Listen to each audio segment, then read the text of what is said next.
The protagonist imagined a life surrounded by his favorite plants. He pictured himself living peacefully with a soft, playful cat. That quiet and simple life was what he wanted most. But it was only a dream. In reality, he worked like a machine at his company, trapped in endless overtime.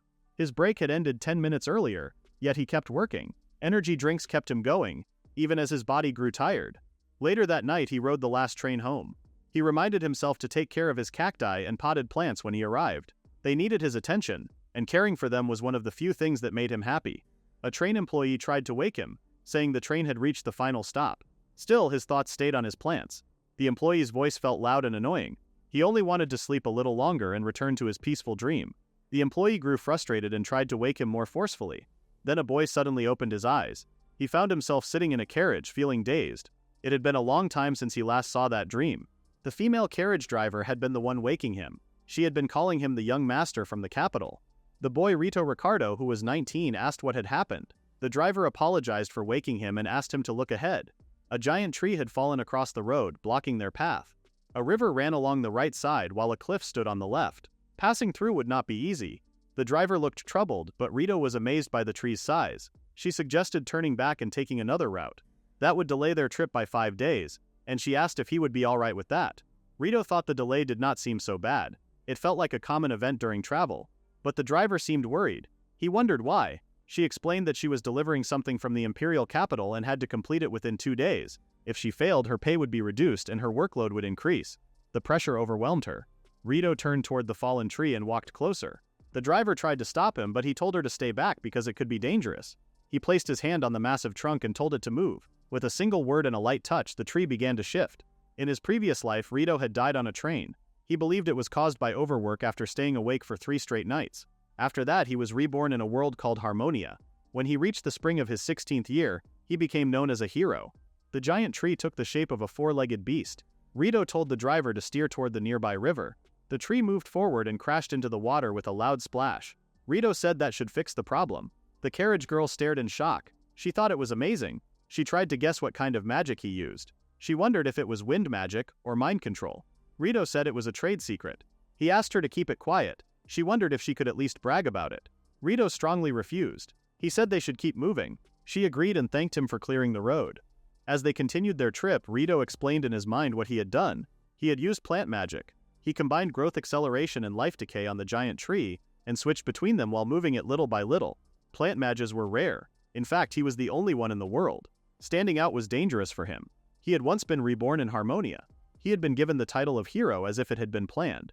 After he ended the Centennial War against the demons, peace returned to the land. With his plant magic, he wiped out the demons and saved the world. Even after all that, his life did not improve. For reasons he did not understand, he was put on trial while chained. It felt no different from his life before he was reborn. 3 years later, after many events, he left the capital. He spent 10 days riding in a slow cattle carriage. He could have traveled faster in a dragon carriage, but he preferred the slow pace. It gave him time to think. Living as a calm noble felt strange to him. The girl asked about his work. She thought he had been an elite mage in the capital. Rito admitted that he was unemployed. She guessed he had quit and moved to the countryside. He explained that he had not truly quit. He had been fired, so he left everything behind. By everything, he meant his old goals and titles.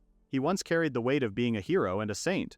Now he carried none of that. He was no longer a servant to anyone. For the first time, he felt free. He planned to live life on his own terms. The girl then announced that they were nearing the largest city under the guild union's control.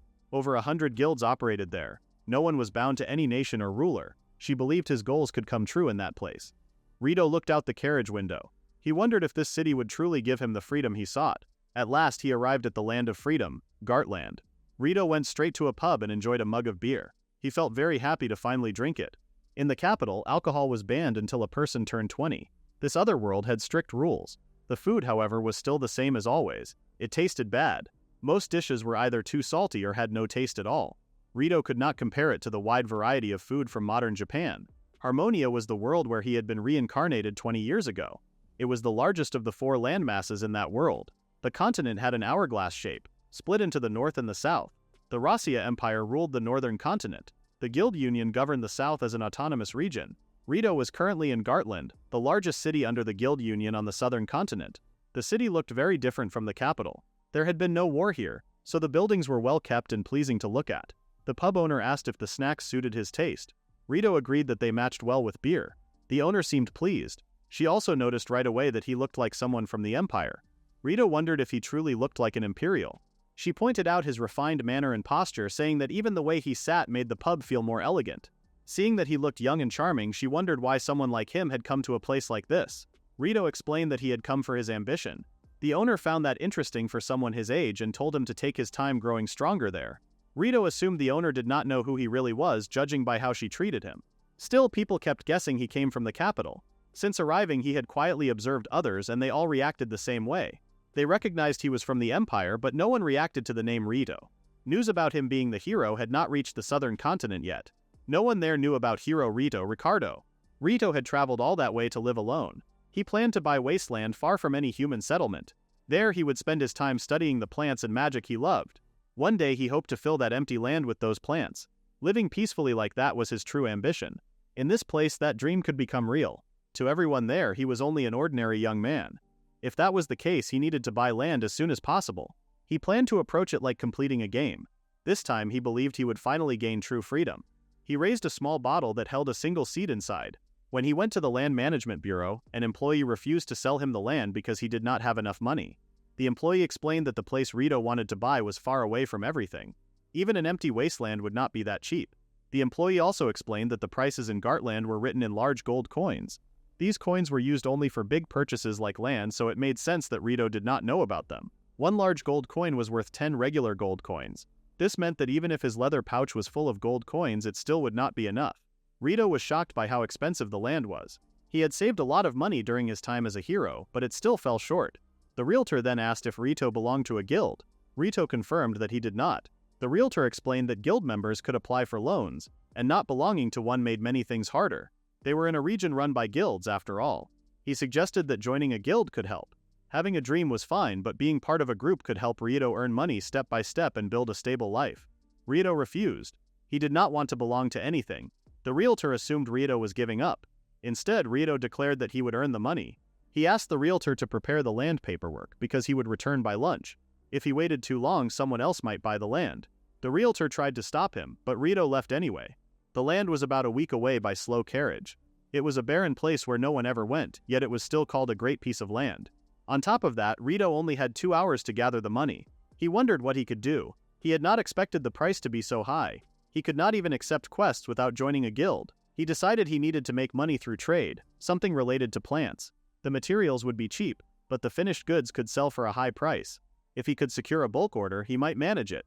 Still, the realtor's advice about joining a guild stayed in his mind. While he was lost in his thoughts, he suddenly heard noise from a nearby alley. When he looked, he saw 5 rough-looking men surrounding one girl. He guessed they were either trying to rob her or hurt her, since they kept demanding something from her. They pushed the girl down onto the ground. He hated scenes like this. He hated people who bullied the weak, and he hated those who pretended not to see it even more. People passing by only stared and whispered as they walked away. The thugs even planned to capture the girl so they could sell her. Rito could not wait any longer. He threw seeds forward and commanded them to grow. Thick branches shot out and wrapped tightly around the men. Flowers bloomed along the branches and released pollen into the air. Within seconds, the thugs collapsed onto the ground. Rito believed they had only fallen asleep. He wanted to leave before anyone saw his face. If people made a big scene and he became well known, it would only get in the way of his goal. The girl slowly groaned and stood up. Rito saw no clear injuries on her. She began speaking in a proud and noble manner, as if calling down divine punishment on those who tried to harm her. Though she did not expect to see the thugs already unconscious, Rito felt surprised that a cat girl carried herself with such strong pride and said those words out loud. The cat girl turned toward him and pointed at him. She believed he was the one who saved her. Rito became so distracted by her bold attitude that he missed his chance to slip away. He tried to deny it, but she saw no one else nearby who could have helped her. After staring at him for a while, she decided he must be someone with a special background, possibly a master from the imperial capital. Rito felt uneasy and wondered how she could know anything about him. She admitted she did not truly know him, yet she sensed he was trying to begin a new life. She then introduced herself as Manma and expressed her pleasure at meeting him. Rito realized this was a problem. If Manma kept asking questions, his identity would be revealed. At the very least, rumors would spread. If that happened, he would face the same trouble again. He wanted to apologize and make the girl sleep, but he did not have time. In the end, he admitted that he was the one who saved her. Manma became excited when she learned she was right. Rito then asked for a reward for saving her. Manma was shocked by his request. He wanted her to introduce him to someone who needed help, especially someone struggling with business. In return, she was not allowed to ask questions. Manma looked troubled for a moment, but she agreed. Trust was important in her industry after all. She decided to introduce him to someone, but only once, since he had saved her. Rito quietly celebrated his success, but he could not understand why Manma still looked frustrated. The two soon went to the marketplace and stopped at a shop run by another cat girl. She was calling out to attract customers when she noticed Manma coming closer. She quickly assumed Manma had returned to steal her donuts again. Manma denied it. The cat girl then saw Rito standing behind her and wondered if he was a customer. Manma introduced him as her benefactor. This made the cat girl think Manma owed him money. She introduced herself as Mia, the top merchant in the Golden Path Merchant Guild. Rito greeted her politely and asked what kind of trouble she was facing. Mia thought he meant her debt. Manma explained that Mia had mentioned she was short on something. Mia suddenly remembered. Rito began to worry about the situation. Mia then explained that Gartland was facing a serious potion shortage. High potions, the top quality sold in shops, were completely unavailable. Rito wondered why there was a shortage when there was no war. He tried to learn the reason. Mia explained that the problem came from a lack of raw materials. Red berries, the main ingredient for potions, had been wiped out by droughts and storms. Because of this, members of the mercenary and explorer guilds, especially those who fought often, were struggling. Rito reached into his pocket and showed them a red fruit. He asked if it was the red berry she meant. Mia confirmed it right away and became excited. She wanted to know where he found them. Even Manma was impressed just seeing one. Rito had brought a few samples. If he used his magic, he could make more. Before doing anything, he asked about the market price of a high potion. Since none were available, Mia estimated the price at around 2 large coins. Rito felt shocked, but then remembered that gold coins were used for big purchases in this place. Mia explained that when the supply returned, the price would drop to 1 silver coin. That meant the price had risen about 40 times higher than normal. Rito saw this huge price increase as a chance to earn money. He asked if Mia could control the potion trade if she received a steady supply of red berries. Mia felt this would give her complete victory in the market and make her rich. Rito told them to wait while he stepped away for a moment. The two cat girls felt confused about what he was planning. He quietly slipped into a deserted alley and searched until he found the right spot. He remembered the Centennial War against the demons, which had ended 4 years earlier. After that war, monsters had almost stopped appearing. Because of this, high-paying subjugation quests had nearly disappeared. On top of that, Rito did not belong to any group. It was doubtful that he could even accept quests. Just like the realtor had said, joining a guild would probably be the fastest solution. Still, Rito had grown tired of dealing with people. He buried a red berry in the ground and used his magic to make it grow. This time, he believed he would finally gain true freedom. He planned to live on his own. Soon the empty alley was filled with red berry trees. He noticed how easily the ripe berries came off their branches. Using the branches, he made baskets and created simple storage. He also realized he would need a mage later to dry the berries. After finishing, Rito returned to Mia's shop. The cat girls were shocked when they saw the baskets filled with red berries. He explained that he could supply this amount regularly and asked if that would work for them. He also made it clear that he did not want to ruin the market price. The cat girls became uneasy and wondered if he was some young master from a suspicious group. Rito assured them that he was simply a decent person doing honest business. Mia still looked frightened and he could tell she did not fully trust him. He reassured her and told her not to worry. As he thought about it, powerful young masters did exist in this world. What he had done did look strange. Even he would have doubted someone who acted like that. He quietly wondered how he should handle the situation. Manma confirmed to Mia that Rito was fine and said he seemed like a good person. Rito felt surprised by that. Mia then asked how much he wanted. Rito showed her the number he had written for the down payment. He knew he could not back out because this was for the land and for his future. Mia took time to study the number and calculate everything. As she finished, she started drooling. She agreed to the deal. She believed that when a big chance appeared, even a cat had to become a tiger and roar. Rito wondered if that was even possible. Mia admitted she did not fully understand it either, but she believed it would still work for her. She then asked for his name. Rito suddenly realized he had never introduced himself. Yet the cat girls trusted him anyway. They judged him by what he did, not by his title or background. He remembered how people used to call him many different nicknames in the past. He gave a bitter smile before sharing his first name. He felt pleased to meet them. Mia also felt happy to meet him. They shook hands to seal the deal. Mia quickly left, excited to pay off her debt. Rito wondered if she was truly a good merchant. Nearby, Manma held her notebook and quietly watched him with a smirk.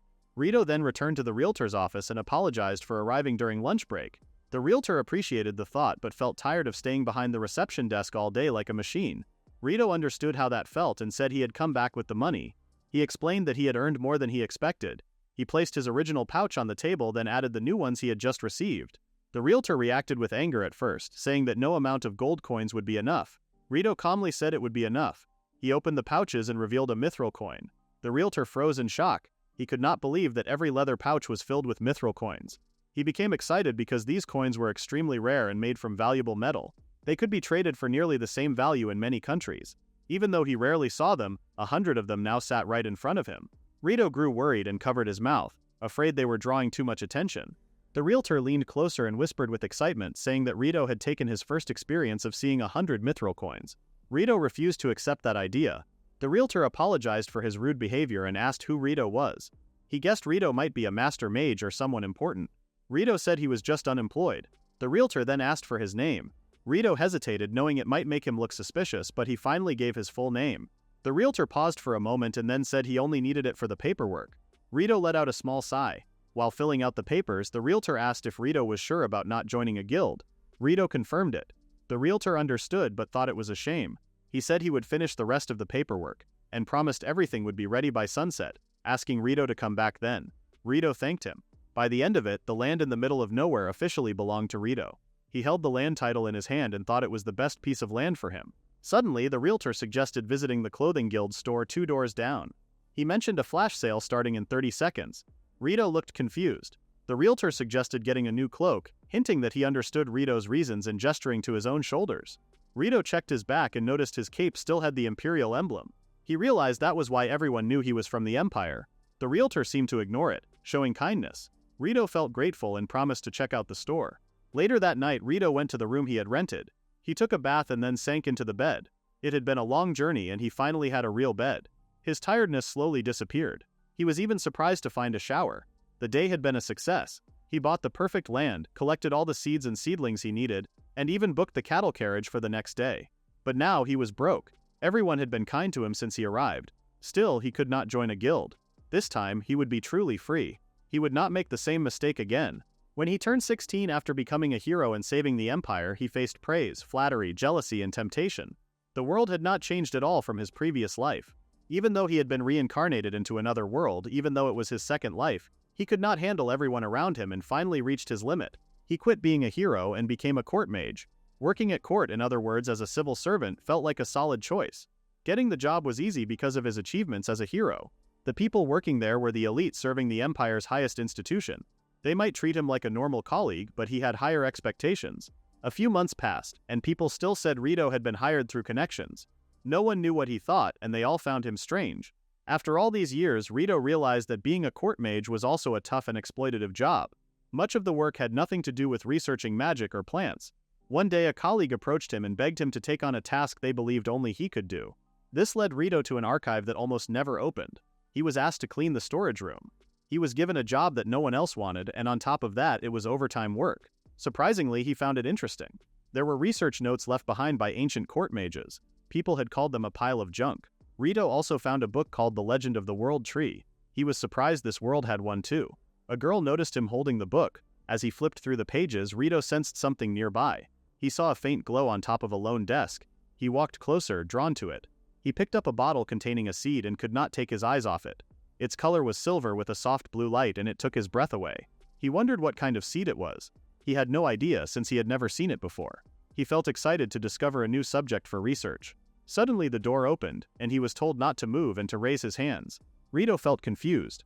The same colleague from before accused him of poisoning the Duke's tea. Suspecting an attempted assassination, they arrested him. Rito stayed calm as he understood what was happening.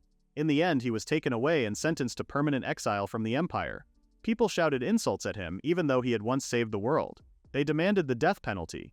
It seemed Rito had been caught in a power struggle despite keeping a low profile, and he had been framed. He accepted the exile, and even felt a strange sense of celebration. At that moment, he realized that even with reincarnation, true freedom did not exist anywhere. For that reason, Rito decided he had to create his own freedom.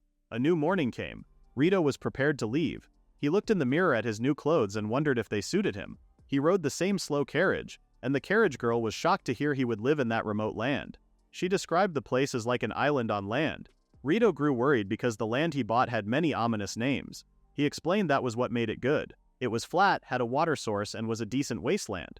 Most importantly, it was far from human settlements. For him, it was the perfect place. The carriage girl stayed quiet but wondered if there really was water there. Rito told her not to worry. He accepted the land as it was and had no plans to return to the city. The carriage girl thought he sounded lonely but promised she would come if he ever needed help. If he wanted to return, she asked him to call her. Rito felt touched and thanked her. Both before and after he reincarnated, he had always been dreaming. But now, just dreaming was over. First he would grow plants to his heart's content. Beautiful flowers, strange flowers, tasty vegetables, and juicy fruits. He wanted to create unusual flowers too. He planned to wake up in the morning and sleep at night. His meals would be self-made. He wanted to live peacefully and happily. He just wanted to stay alive, that was all. Soon after, his journey ended, and he arrived at the place he had bought. He stared in silence. He could no longer see the city. As far as he could see, it was only his world, his own life. Before his eyes stretched freedom that seemed endless, he felt it was the best. He held the capped seed once more and wondered what kind of flower it would grow. He looked forward to it. This time he would enjoy his slow life for sure. A week later, Mia celebrated having complete control over high potions. She suggested eating something tasty later, but Manma refused. Mia wondered if she had other plans. Manma said she was busy. After all, it was the first edition after a long time, and the topic was about the master mage from the capital. She had to start working on the article immediately. Mia told her to enjoy work. As the top reporter of the Wings of the Pen Information Guild, Manma promised to track down the new star. She hoped Rito could wait for her. The next day, sunlight appeared beyond the mountain range. A single tent stood alone in the middle of the land. Inside, Rito trembled under his blanket, wondering why it felt so cold. When he opened his eyes, he saw a girl above him, staring with icy eyes. Her gaze made the cold feel stronger. Nervously, Rito greeted Navi, his artificial spirit. He asked for a little more time, but Navi insisted he wake up. He then smiled and asked how she had been, which surprised her. She could not believe he was taking things so lightly. Since there had been no startup request for a long time, she had appeared in emergency mode. Her first concern was to know where they were. Rito got up and explained that they were on land he had bought, about a 10-day carriage ride from Gartland. Navi remembered that Gartland was a city on the southern continent. She tried to ask what had happened, but Rito hesitated to share. Artificial spirits were born from the Empire's ancient magic. They were once called semi-autonomous magical life forms. But Navi was different. She was fully autonomous and moved by her own will. On top of that, she was very nagging. Navi asked if all that sleep had rotted his brain. She pinned him down and wanted an answer to her first question. She asked again what had happened. Rito said nothing had happened and that he had only been pacing and moving house. She stayed quiet for a moment and reminded him that she was an artificial spirit he had created, a doll that followed her master's orders without question. He reminded her that she had her own will. She said it did not matter. Even if she had a will, she was just a tool. At first, she said, it was strange that a master gave a tool a pseudo-personality. He felt embarrassed. She then said she understood his desire to live alone without relying much on others or magic, but tools like her would get lonely if they were not used. He could not really call her a tool. She pointed out that this was why he had been sleeping in a drafty tent. He cried and told her to stop, saying he had really worked hard on it. He promised he would rely on her if anything happened. After a few seconds of silence, he disappeared. She said she would be waiting while entering sleep mode. He wished her good night. Still, he could not really call her a tool. Rito came out of his tent still feeling cold. His main goal was to find a place to live, which also meant finding a water source first. The area was mostly wasteland, but the mountains to the east had plenty of trees. He guessed there might be a spring nearby. Holding a compass, he decided to head there. He began his journey to find a new home. He wanted to improve the soil with plant magic, but he did not want to rely on his cheat for everything. He wanted a life like in Harvest Moon or Minecraft. Magic seeds were limited, so he would live mostly by his own strength. It had also been a long time since he had traveled on foot. A few hours later, Rito was breathing hard and covered in sweat. He had not expected it to be so difficult. The mountain range was right in front of him, but he did not seem to get any closer. He had promised himself not to use magic and to rely on his own strength. Finally, he reached his limit. He used his plant magic to create a wooden cart and wooden rails. Even in his past life as a hardcore gamer, he had never spent this much time traveling across maps. He rode the cart forward, feeling the wind rush past him. The ride felt like a roller coaster, and he enjoyed it. He realized he could build a train and open a train line in this world. Excited, he wanted to go as fast as possible, but it was time to slow down. When he pulled the lever, it broke. Panic rose in him. He was on a downhill slope and was picking up speed. He tried to think of what to do next, and noticed the rails ended at a boulder. At this rate, he would crash. He knew the crash could kill him. He had no choice but to summon Navi. The spirit mapped the area, and found a landing spot 200 meters to the north-northwest. Navi confirmed that he would hit the boulder in seconds. There was no time to make more rails, so he worked with the ones he had. He made the ends of the wooden rails bigger and stronger. They grew upward, launching him into the air. He landed on a field of flowers. Relief and joy came over him. The flowers had softened the landing. Navi confirmed he was safe and he thanked her for saving him. She said no thanks were needed since she was his tool. He could not believe he was hearing that again. The first voice he had heard after reincarnating in this world had been Navi. She had been a simple system message, just like on those games, welcoming him to Harmonia. He had used ancient magic from underground ruins to give that voice a body. That was how Navi, the artificial spirit, was created. In a way, he had turned her into a tool, even though he had wanted her to be his partner. He decided it was finally time to tell her everything that had happened so far. After learning the truth, Navi asked why he had not told her sooner. Rito thought she would spend 3 months cursing the people who had exiled him. She said she would curse them for 12 months. He found her frightening. He also did not want to make her listen to such a small story. She then realized he had truly left everything behind. Still, she wanted to know if he felt lonely. He was surprised by the question. He stayed quiet for a moment and then smiled. He said he did not feel lonely at all, now that he was finally free. He watched a shooting star with a smile. Navi still looked worried. She said she understood the situation and went into sleep mode, shutting down. Rito wished her good night. He knew she was definitely angry. To avoid problems like this, he wanted to at least build a house before contacting her again. The day ended, and it would be another night of tent camping. He promised himself he would do better tomorrow. Navi's voice then echoed, saying she forgot to tell him something. She confirmed that 93% of his belongings were in pieces. Then she was gone.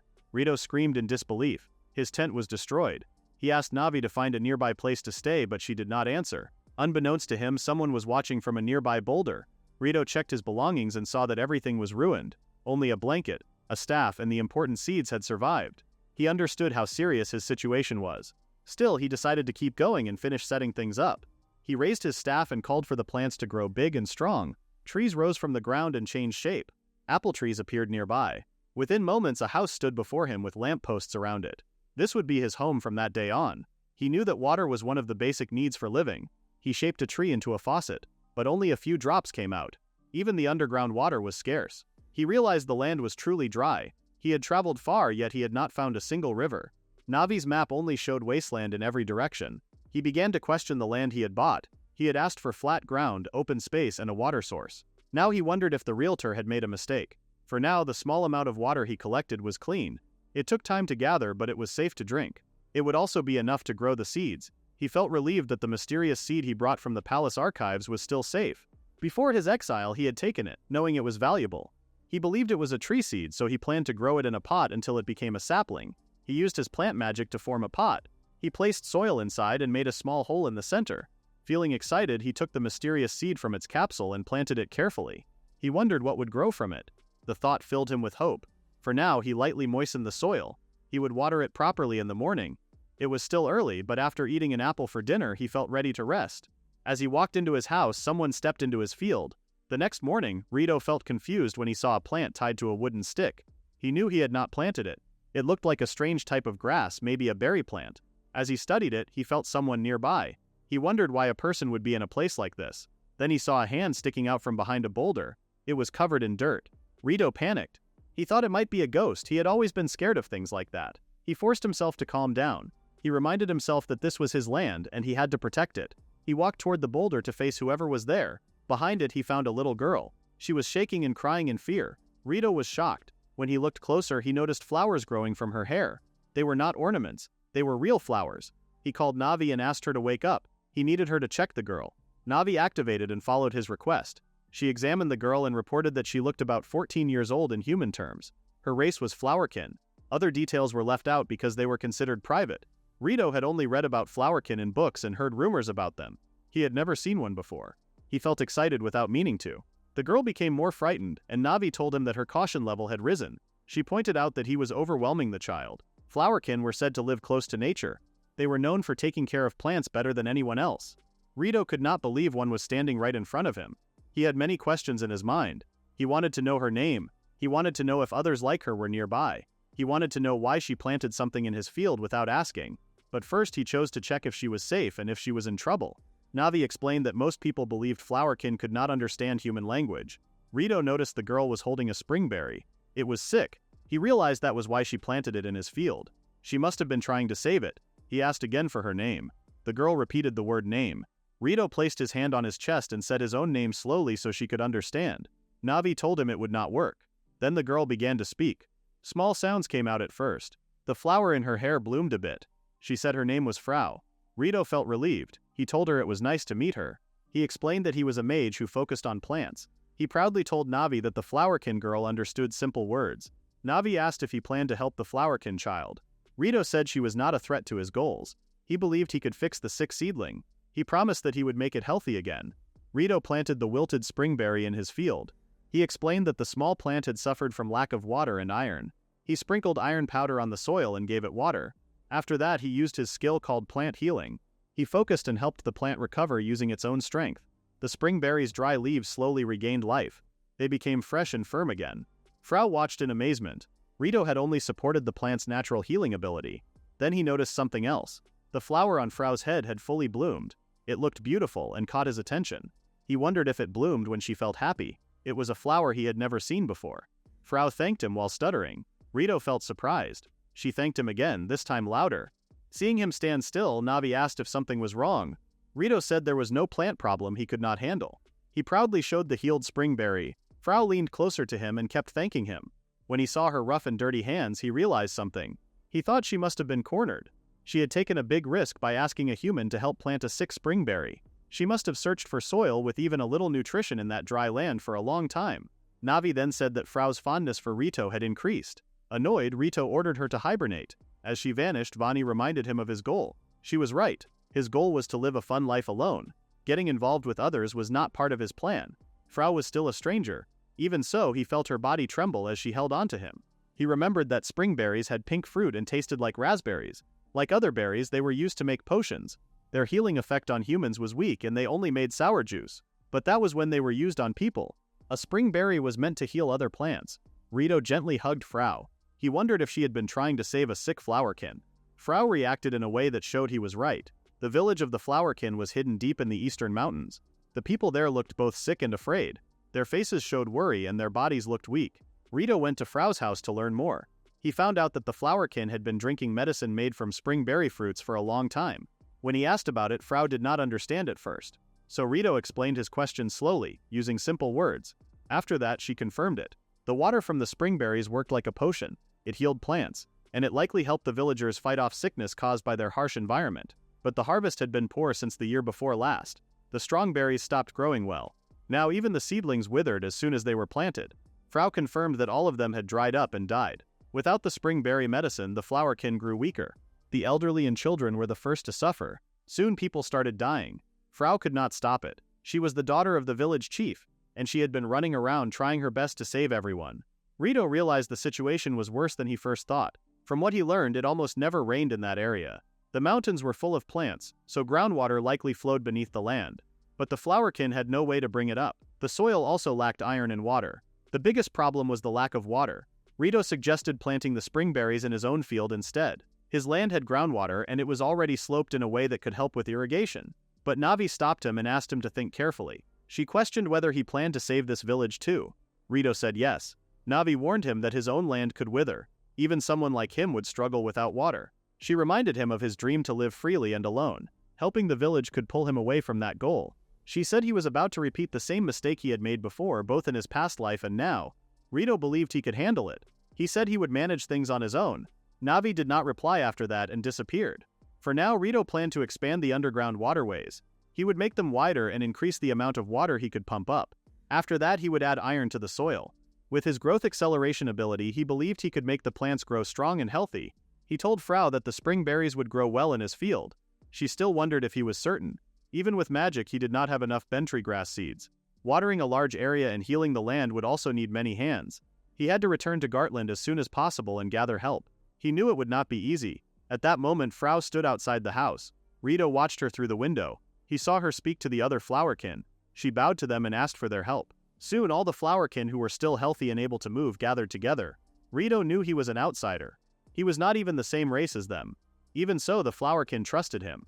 They gathered their strength for him. They were willing to work because they believed in him. Seeing that, Rito promised himself that he would grow the springberries well. Springberries had meanings in flower language. They stood for boredom, failure, and other negative ideas. Even with those meanings, Rito and the flowerkin worked hard in the fields. They prepared the land and planted the berries. When night came, Rito told them it was already late and time to rest. But Frau and the others kept working even after the sun went down. They refused to give up on their homeland. Even if the land became empty, they would continue living there. After the field was ready and the seeds were planted, Rito used his plant magic. The plants quickly grew large and strong. The field soon filled with springberries. Frau looked at the sight and began to cry. That night they held a celebration. The Flowerkin thanked Rito and treated him as the guest of honor. They placed a crown on his head. The young Flowerkin girls gathered around him. He felt uneasy because it made him look suspicious. The thanks did not stop. He never thought things would turn out this way. Everyone had worked for 3 days and 3 nights without sleep. Together they brought the spring berries back to life. They made juice from the harvested fruit and shared it with the sick Flowerkin. Because of that, the sick finally recovered. Even after staying awake for so long, everyone still looked full of energy. Later, Frau sat beside Rito. He was caught off guard when she suddenly sat so close to him. He gently asked her not to sit too near. Frau showed a look of displeasure. Rito found her expression cute. Then Navi appeared and scolded him for acting overly soft and overly concerned. Rito felt confused and asked what she meant. Navi began looking for information about people who pretended to care too much. After that, she became serious. She asked him why he saved the Flowerkin. Rito admitted that he was simply interested in their race. Since he liked plants, it felt natural to him. Navi looked at him as if she did not fully believe his answer. Suddenly, Frau stood up when she noticed a familiar shape in the distance. The other Flowerkin stopped moving as well. Frau's eyes filled with tears. She ran forward and wrapped her arms around the woman. The woman smiled like a caring mother and held her crying child close. Rito looked at the woman and thought she was beautiful. He wondered if she had recovered from the disease. When he saw how Frau and the others held on to her, he understood. She was the chief of the Flowerkin settlement. She was Frau's mother. Navi agreed because the woman looked like Frau. Navi then turned and saw her master crying. Rito felt glad. He was happy that he had helped them. Navi grew quiet. Her face showed a hint of sadness. In the beginning, she was only a voice. Only Rito could hear her. She existed for him alone. One morning, a young Rito talked to her about his breakfast. He shared how good it tasted. The voice asked what he had eaten. He excitedly told her it was rolled omelets. They talked about it for hours. After that day, they spoke often about simple things. They talked during bad weather. They talked while training. They even talked about dangerous adventurers. After some time, Rito started to think about her situation. She had no body. She was only a voice. He imagined that she might feel trapped. She told him she was content just listening to his stories. Later on, she gained a woman's body. Rito felt sorry. He explained that he only wanted to give her a body. He never meant to turn her into a tool. Navi still remembered those days. She thought her master had always been kind. He had not changed over the years. Rito disagreed. He believed he was only soft-hearted. Navi felt that he was being too harsh on himself. Rito asked what she meant. Navi admitted that she had once disagreed with helping the Flowerkin. Now she believed she had been wrong. She congratulated him. She pointed out that he had never received this much thanks before. That was what she had observed. Rito was surprised. He looked around him.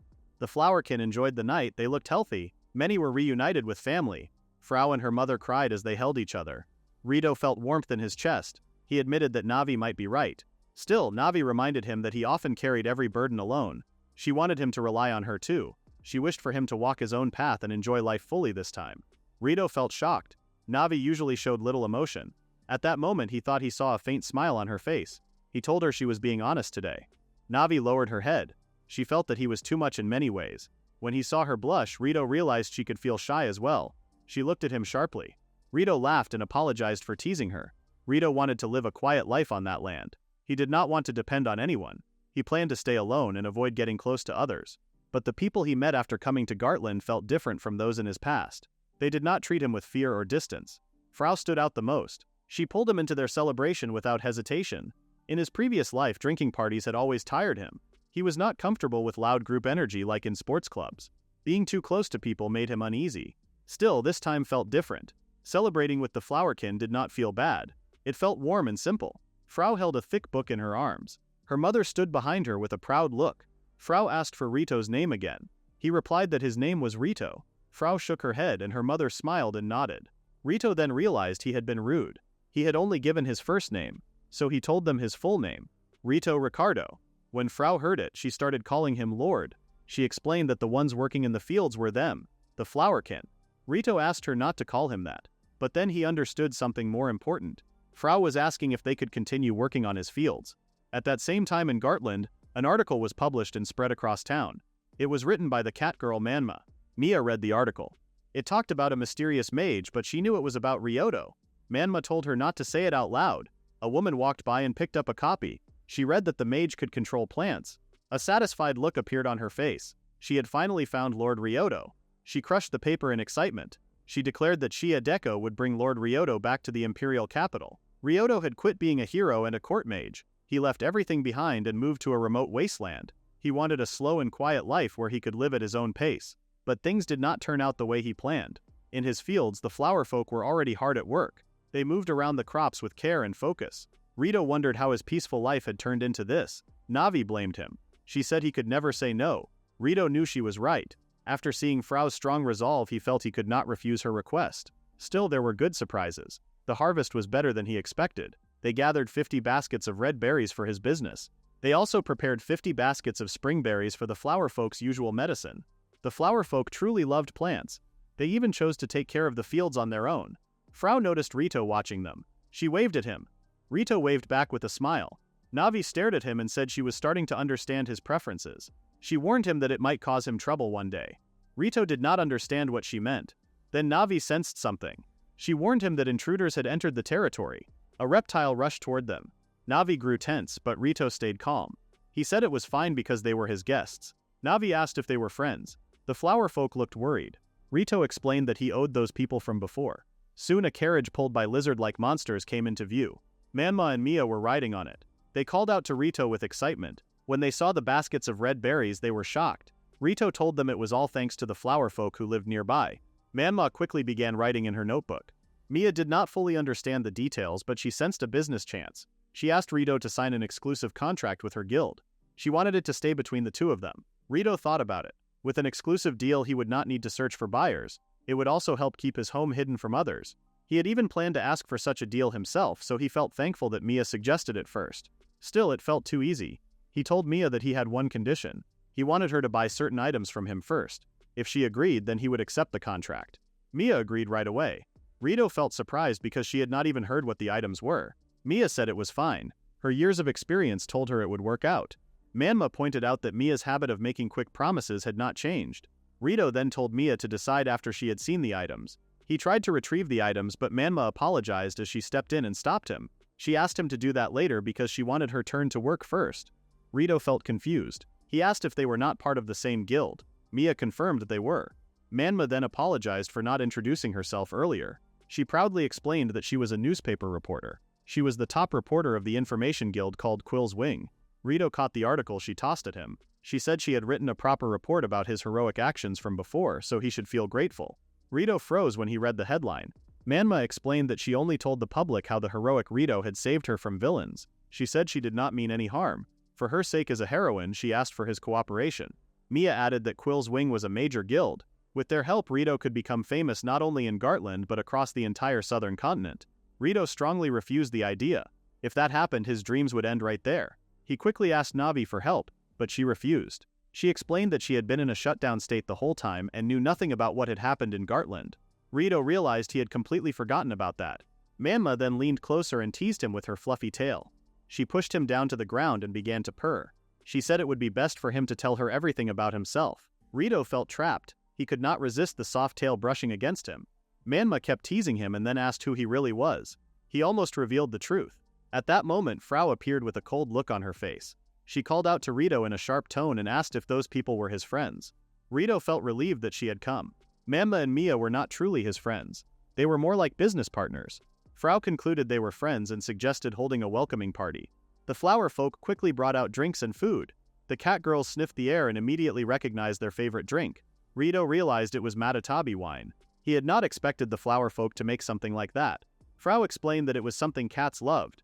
It was likely alcohol with effects similar to Matatabi wine. She said the recipe had been passed down in their clan for many generations. Rito still felt surprised that the flower folk enjoyed parties. However, the lively mood helped him relax. He thanked Frau. Because of her, he was able to calm down. He then decided to talk with the cat girls for a while. Frau asked if it would be a fun talk. Rito made it clear that it would be serious. It was an important business discussion. Rito joined the cat girls and drank a mug of wine with them. The two were surprised by how much he could drink. Rito said they had come all the way to meet him, so he decided he should enjoy the moment. He then asked them how they liked the drink. The cat girls said it tasted very good. Rito felt pleased and told them to drink more. The cat girls laughed and looked happy as they kept drinking. Rito felt relieved that everything was going well. He never expected that he would use the entertaining skills he learned in his past life. He then asked if they knew who made the drink. Manma quickly said it was Rito. Rito corrected her and said it was made by the flower folk. He explained that their skills were impressive. Besides the wine, they could also make springberry liquor and juice. The cat girls were shocked that such skilled people lived in a place like that. When Rito saw that they were getting drunk, he felt it was almost time to move forward. He tried to bring up the interview. Manma held onto him and told him to reveal everything. Rito asked her not to cling to him like that. He then spoke in a serious way and said he could not share personal details about himself. He did not want others to know he was staying in the area. Instead, he said he had better information to offer. Manma looked at him with doubt. Rito then suggested possible headlines. He mentioned famous liquor brewed in a hidden region. He brought up the mysterious flower folk. He also mentioned a secret treasure. He thought those ideas would make a strong headline. Manma agreed that learning about the flower folk was surprising. Still, she felt the idea was too simple. She wanted the headline to focus on a mysterious mage saving the flower folk in a dying land. She thought that sounded more exciting. Rito felt surprised. Even while drunk, Manma still thought like a professional. Even so, he knew he could not give up on his own dream. He then explained that Mia would sell the liquor and crops in town. Manma remembered that this was part of the contract they talked about earlier. Rito pointed out that the products had strong flavors. He believed they would become popular and sell well. He said that if that happened, people would start to wonder who made such good food and drinks. Manma understood what he meant. She guessed that he wanted her to spread news about this place. Rito clarified that he wanted her to keep the details unclear. He wanted her to reveal small hints over time so no one could trace it back easily. Manma said that rumors without proof would not sell well. Rito answered that this might be true for an average reporter. However, he believed she was different. He saw how she stayed brave even when facing troublemakers. She had also traveled all the way to this remote place just to chase a story. He trusted that she could write rumors that felt real. He believed her articles, combined with Mia's products, would create more interest. One rumor would lead to another. The talk would spread among the people. Customers would drink the liquor from Mia's shop while waiting for Manma's next article. As they enjoyed the taste, they would start thinking about where it all came from. He wanted people to imagine the source. He wanted them to wish to visit it. They would picture themselves surrounded by good food and drink. They would forget about time. They would imagine singing and dancing with the flower folk. They would think about living in peace. In the end, he hoped the place would become known as a paradise, like Shangri-La. Manma then realized that he wanted to keep the full story unclear on purpose and turn it into a legend. Rito said that if they did that, all their brands would rise in value without limit. Because of this, he wanted to make a deal with Manma. He wanted her to sign an exclusive contract with him. Manma felt shocked because it reminded her of Mia's contract. Rito wanted her to share the life they had in the borderlands with people outside. He believed it would inspire others and spread their name far and wide. Manma agreed that if it worked, it could earn a large amount of money. Still, writing that kind of article was not her strong point. Mia suddenly hugged her in excitement. She believed they were about to take over the world. Rito felt glad to see Mia helping. Manma began to think it through. She could tell Rito wanted to push a little more. He chose to show his true feelings. He begged her while holding her small hands tightly. Manma finally reached her limit and made her choice. She raised her quill high and accepted the exclusive contract with Rito. She, the ace reporter of Quill's Wing, decided she would handle it herself. Mia celebrated as the three of them formed a secret agreement. Manma and Rito wished each other success in their work. Mia felt excited at the thought of becoming rich and escaping poverty. Manma could not believe Mia still cared so much about money. They started drinking again. Frau looked happy for them.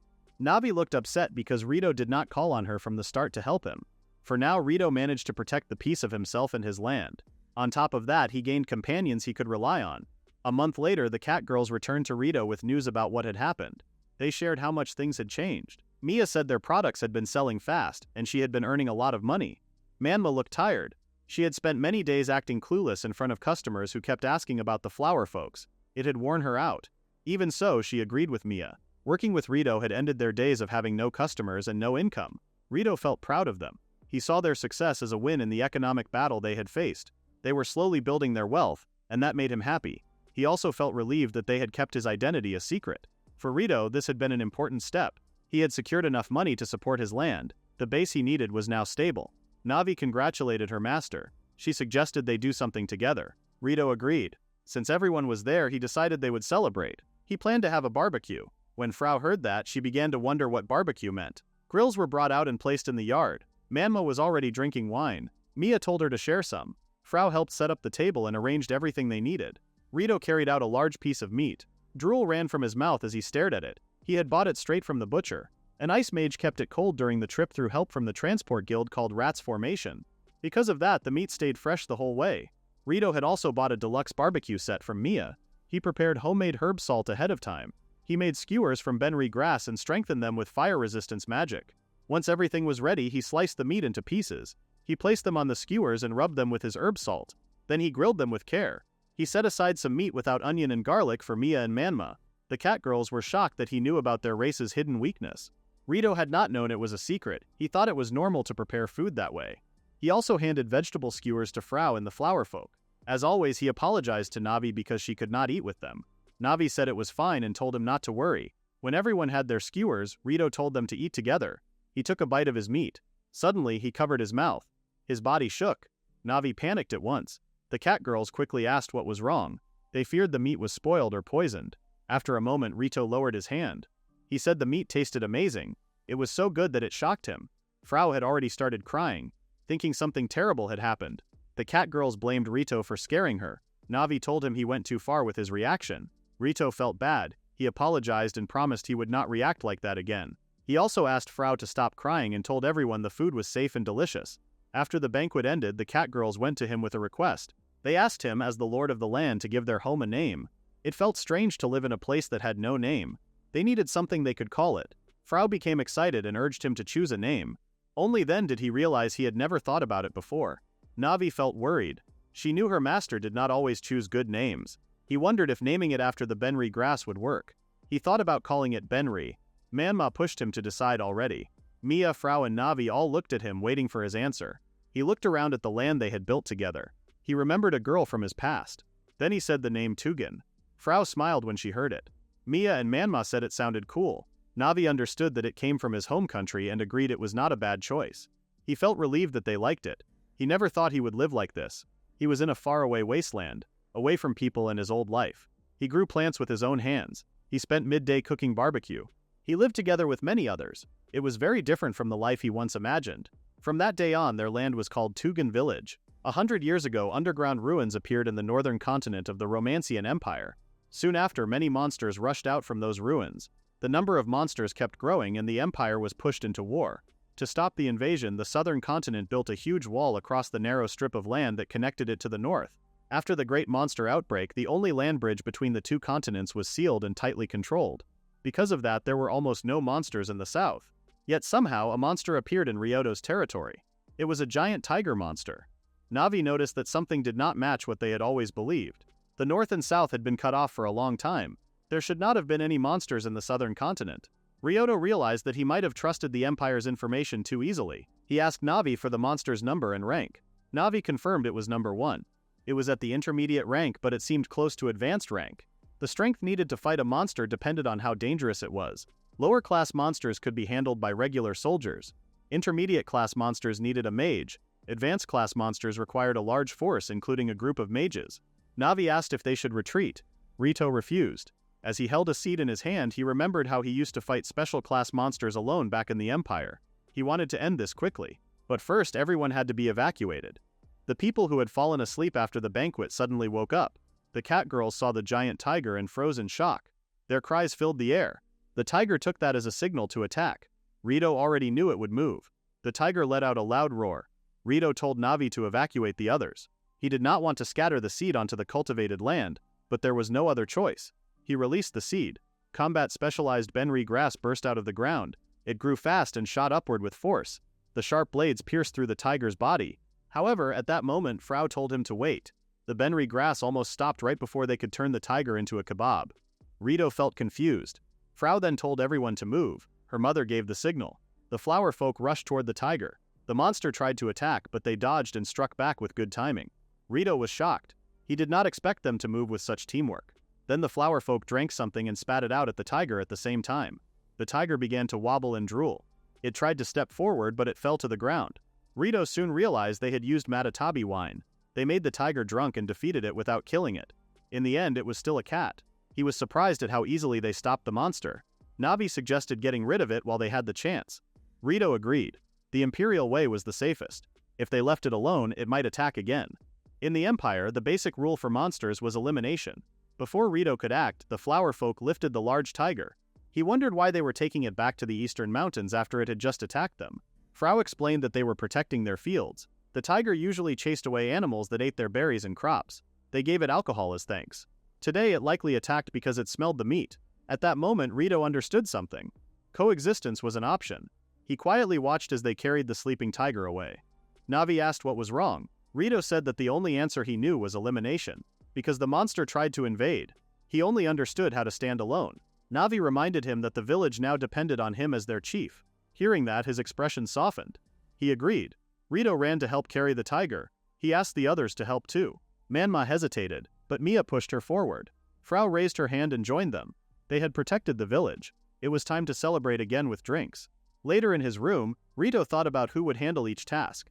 Navi would do the accounting. Frau and the flower people would take care of the farm work. Mia and her guild Golden Path would handle the shipment and selling of goods. Manma and her guild Quillswing would manage information. He reminded himself that he was the village chief. His main duty was to protect the village. The most urgent problem was securing water. For now, they used underground water. But he wondered how long it would last. The crops they could grow were limited to those that needed little water, and they could not grow food in large amounts. Next was making delicious meals. Frau and the others cooked well, but their dishes relied heavily on the natural flavor of the ingredients.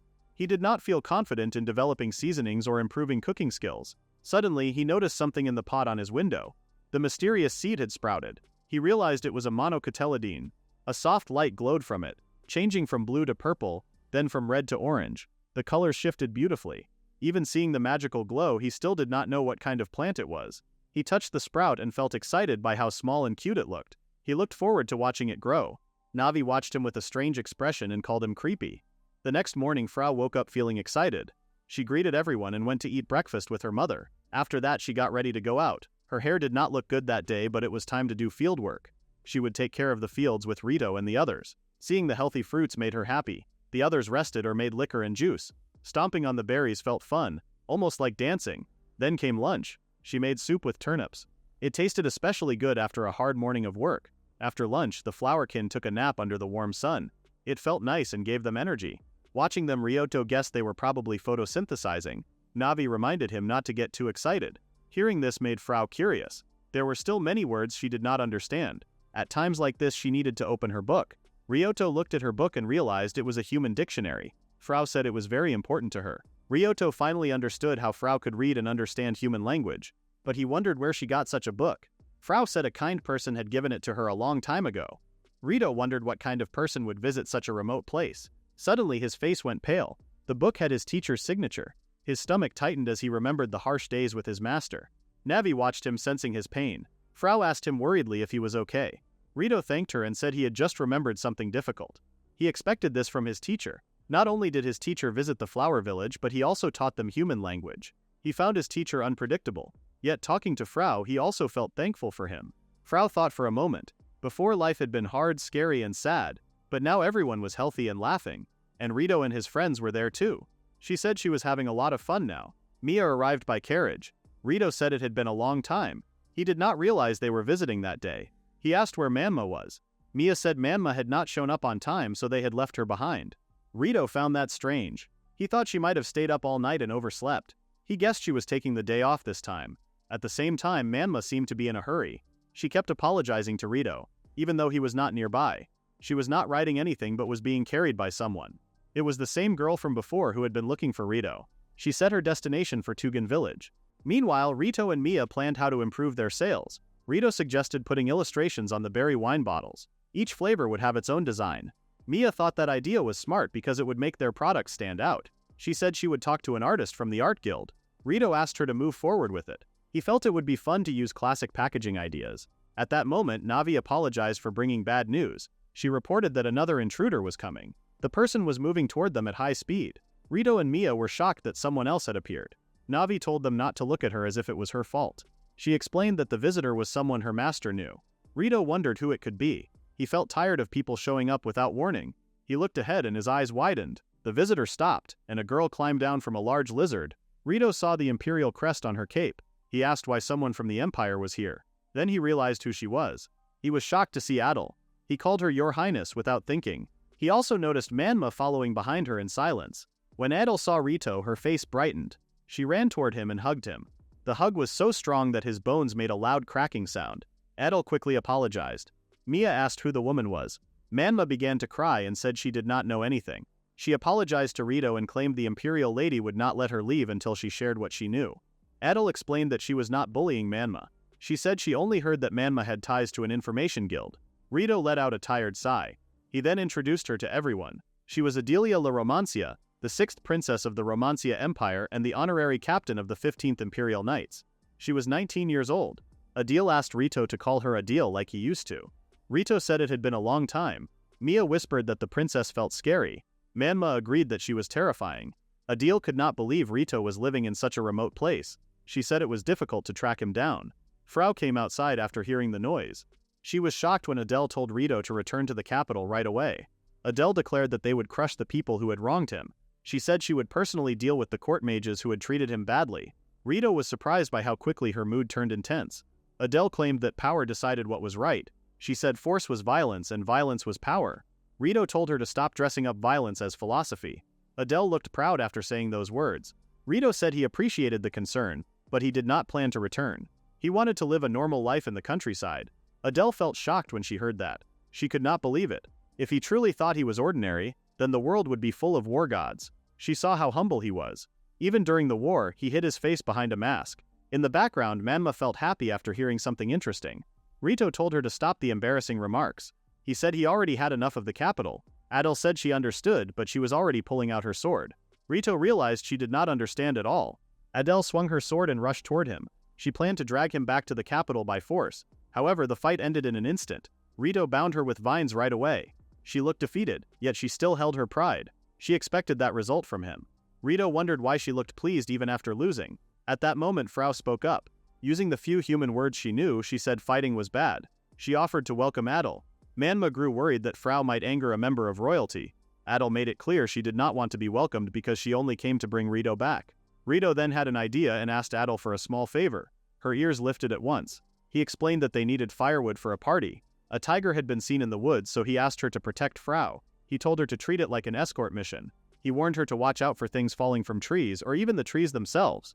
As she followed Frau from behind, Adele wondered why she agreed to this when she did not have time to spare. A while before that moment, she had heard about Rito's exile. She had asked if those people even understood how much he had done for the Empire's victory. A knight had explained that the Court Mage Division had filed many complaints. They had claimed that Rito had received too much special treatment. Adele had not believed it. She had called it absurd. She had thought it was simple jealousy. Some people might have believed Rito was arrogant, even if Rito himself had wanted it. Leaving the matter to the court had been a mistake. She believed she should have understood him better than anyone else. Anger had filled her chest. She had gripped her iron fan so tightly that it bent in her hands. The guards nearby had laughed and whispered that the princess was violent and acted like a brute. Adele had heard every word. She had glared at them and the air around her had grown tense. She had ordered her aide to prepare the dragon carriage. She had planned to go after Rito herself. Her aide had apologized and reminded her about her dinner meeting with Lord Julian. He had said that the dinner would affect her future. He had asked her to think about her position. Adele had answered that she understood. She had promised to return in time. Back in the present, Frau had asked Adele if she was truly a princess. In a calm voice, Adele had said she was meant to be one. She had also been the honorary captain of the 15th Imperial Knights. Frau had lit up with excitement. She had thought it was amazing that Adele was both a princess and a knight.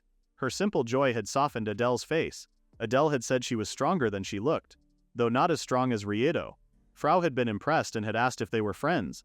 Adele had blushed. She had said their bond was deeper than friendship. They had fought side by side. He had been the only one who had trusted her to guard his back in battle. Frau had wondered what that kind of bond meant. Adele had explained that it was stronger than friendship. Frau had guessed that it meant comrades. Adele had agreed that the word was close enough. Frau had smiled and had said that she and Rito were comrades too. Still, she had admitted she would feel sad if Rito left. Even so, Adele had been determined to bring Rito back. She had felt it was her responsibility. In her mind, she had still heard the warnings. Some people had told her not to associate with a man of unknown origin. They had claimed there were better choices for her. They had insisted she would fulfill her duty if she gained the favor of another man. Suddenly, she heard Frau scream in fear. She saw a dead tree falling toward her. Adele could not believe she had lowered her guard during an escort mission. She moved fast and reached Frau just in time. She caught the falling tree with her own hands. Frau's eyes grew wide in shock. Not long after, Rito stared in surprise. Frau and Adele had returned. Adele carried the dead tree back with her. She snapped off the branches as if it was nothing. Rito asked if they had truly gone out to gather firewood. Navi pointed out that Adele was splitting the wood with her bare hands. Rito found it impressive. He believed she had continued her training even after the war. He had always known her as someone who worked hard. He also noticed that Frau had grown very fond of Adele. She followed her closely and watched her every move. Rito hoped Adele would come to like the village. Adele already seemed close to Frau as she taught her how to snap firewood by hand. That night, the village held another banquet. Frau asked Adel if she was hungry and handed her a meat skewer. Adel said she had rations from the capital and needed to manage her meals carefully. Frau mentioned that Rito had said the meat was delicious. Adel hesitated. The skewer looked fatty even though it smelled good. She finally took a bite and was surprised by the rich taste. She said it was delicious. When she looked up, she saw Frau staring at her. Frau said she was happy. She thanked Adel for saving her earlier. She shared that the others had also given their thanks. Adel told her it was nothing because she had only done her duty as a bodyguard. Still, she said Frau was welcome. Rito then walked up to them. He asked if this kind of life was not so bad. Adel looked surprised. A sad look crossed her face as she glanced around the village. She admitted that it was nice. She was not used to hearing words of thanks. Rito said he felt the same way. That was why the view in his territory meant so much to him. Adel asked if he was comparing it to the capital. She then apologized. She knew it was her fault that he had felt trapped at court. Some people had spoken against how close they were. She said she would no longer allow such foolish behavior. She promised to create a place where he could feel at ease. She bowed her head and asked him to return to the capital. She said losing someone like him was like losing 100 years of history. She told him he did not belong in a wasteland. Rito asked if Adel was speaking as a princess. Adel said she had been born a princess. She explained that she could not remain only a knight unless she kept achieving meaningful things. Rito saw how serious she looked. He apologized. He said he would not return to the capital. He only wanted to watch the plants grow little by little while he gathered firewood. He enjoyed the slow life in nature. Still, he thanked her for coming to see him. Adel's face turned red. She looked away and covered part of her face with her arm. She bit her lip and bowed again. She said she would leave early the next morning. She said she had not given up. She planned to return and bring him back to the capital. Rito told her she was welcome anytime. He said they could have barbecue again someday. Adele blushed once more. She promised to return as soon as she finished her task. She wished she could stay longer. She lowered her head because she had something important she could not miss. Rito suggested they call it a night and sleep early. Adele realized this was her chance. She shyly pointed out that there was only one house. She said she did not mind staying in the same place as him. She promised she slept quietly and would not cause trouble. Rito calmly used his plant magic. Trees grew from the ground and shaped themselves into a small house. He said the timing was perfect. He had been thinking about building a cottage for guests. Adele looked disappointed and said good night. A few hours later, Rito woke to the sound of whipping through the air. He remembered that Adele had said she would leave early in the morning, but it was still the middle of the night. When he looked at her, her face was serious. At the same time, the huge white tiger from earlier went to a lake near a shrine. It drank water and looked at the bright surface of the lake. Later in the imperial capital, a nobleman explained that the key to power was how well they used the common people. He suggested raising taxes as high as possible and using debt to control them. In that way, the people would be no different from tools. Adele listened while she sipped her tea. In their view, their land was theirs to control as they pleased. That was the way of the Craig family. Another nobleman praised him and said that knowing how to control the foolish masses showed the true skill of a noble. After the meeting, the nobleman from the Craig family left a few final words for Adelia. He said he looked forward to her reply. Another nobleman with long hair told Adelia to decide quickly because the Craig family held an important position in the empire. In fact, the man governed the Craig territory. However, Adele found him foolish. He only bragged about his skill, status, loyalty, and how superior he was. Later, as she took a bath, she looked up at the ceiling and sighed. She realized that Tugan village had been more enjoyable. A week passed. Frau said she had something to confess. Rito was surprised, not because she wanted to confess, but because she used that word. He asked if something had happened. Frau hesitated, but she finally admitted that she had said something bad to Adel. Rito thought it might have been something like being rude or speaking badly, but he wanted to hear it from her. He asked what she had said. Frau admitted that she told Adel she would be sad if Rito disappeared. She looked guilty. Rito understood why she felt that way. He said he did not think Adele had minded, but he suggested that she should still apologize. Frau agreed. Rito then said that if she did not put her thoughts into words, they would not be understood, especially by humans. However, Frau said it was already too late because Adele had left to return home. Rito replied that it was fine because a notice had just arrived earlier. He said the timing was right. Suddenly Adele returned while riding her usual mount. Frau felt shocked to see her back so soon. Adele said she came as fast as she could. It was time for her and Rito to return to the imperial capital together. However, Rito refused again. He said it had only been a week and the days had passed too quickly. Navi explained that even with an express dragon carriage, a round trip should have taken about 8 days. Adel said her dragon partner was special. While the dragon rested, she ran by herself. Rito wondered how that even worked. Frau watched them for a while. She gathered her courage and tried to speak to Adel. Before she could, Rito cut in on purpose. He handed Adel a bouquet of flowers. He said it was a small thank you because he was glad she came. Adel froze, her mind felt overwhelmed. She blushed when she saw the flowers. A moment later, her excitement disappeared and she fell asleep. Frau was shocked by what happened. Rito carried Adel to a bed in the guest house. He explained that he had used pollen to make her sleep. He remembered how Adel often pushed herself too hard. He asked Frau to stay with her and talk to her when she woke up. Frau said she understood. Rito then left to prepare dinner. Frau felt worried about being left alone. Navi tried to tell him something, but Rito ordered her to shut down. In the past, a young Adelia was caught in an accident while riding in a carriage. During that time, she saw a vision of the person she was meant to become.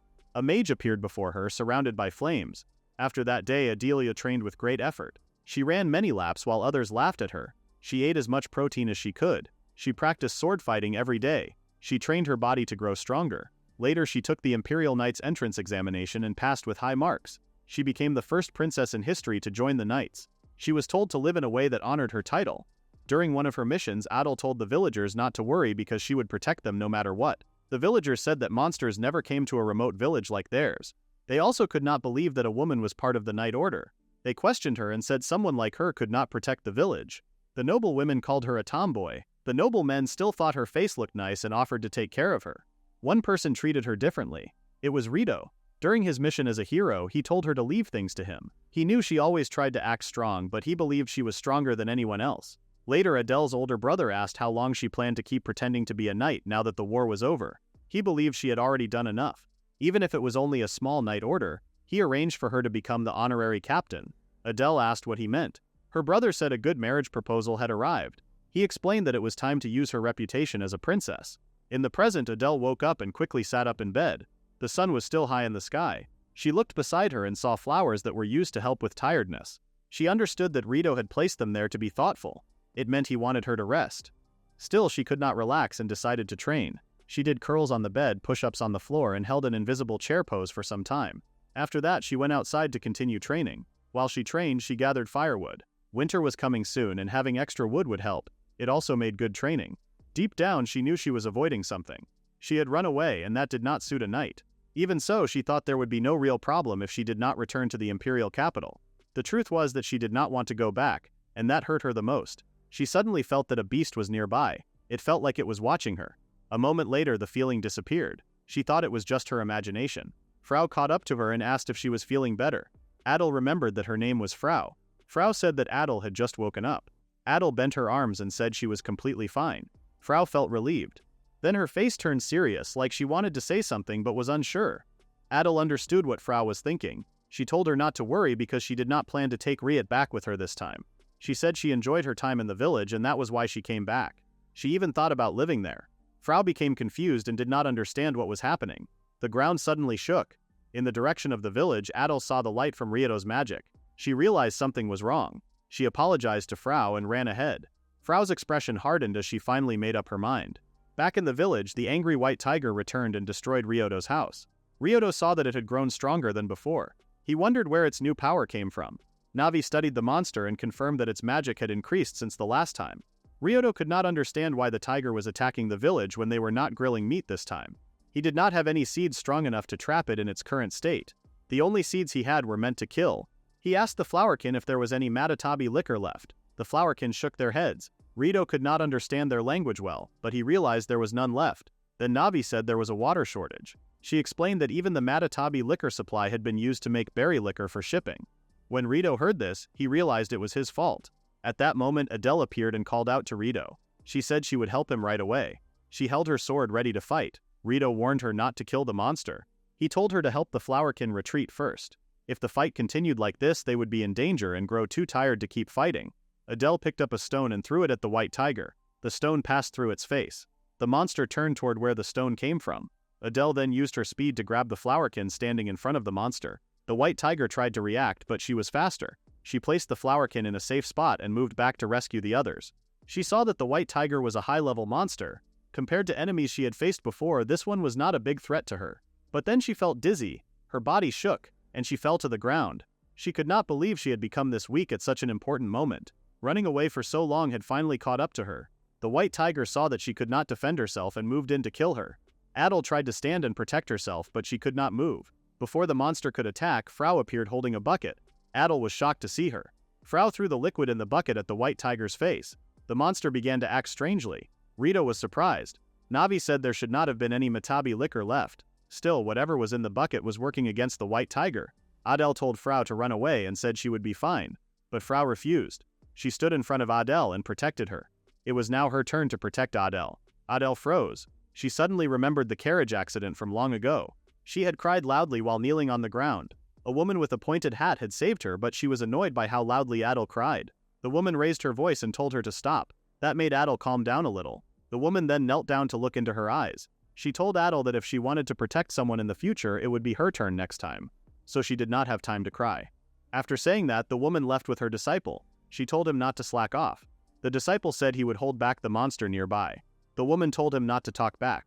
Adele wondered why she had forgotten that memory. She questioned herself. What was she doing? Why had she grown so weak? Rito could not take it anymore. He could not watch the girls' lives stay in danger. He took out the killing seeds he carried. He decided he would try to avoid hitting the monster's vital points as much as possible. However, he was too late. The white tiger swung its claws at the girls. He told them to be careful. Frau closed her eyes and prepared for the hit. Adele asked if he really told her to be careful. Using her great speed, Adele stood up and blocked the tiger's large paw with her right arm. She stared at the tiger and told Rito to take back what he said. The monster began to shake and could not move its paw. Adele grabbed the white tiger and threw it to the ground. Everyone was shocked. Rito used that moment to save Frau with his branches. Adele's presence changed. She told the white tiger to stand up. The others were even more surprised. She said the fight had just begun and that she would show who was stronger.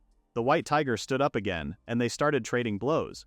As they fought, Adele said she felt the monster had something it wanted to express.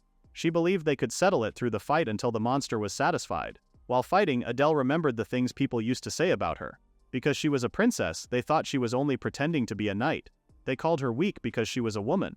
She felt anger rise inside her. She was not angry at them. She was angry at herself for letting their words distract her from who she truly was. She slid under the monster's body. She reminded herself that she was a knight who protected others. She grabbed the white tiger's tail and spun it around. She was done being a princess who only needed protection. She slammed the monster to the ground again. The others could not believe what they saw.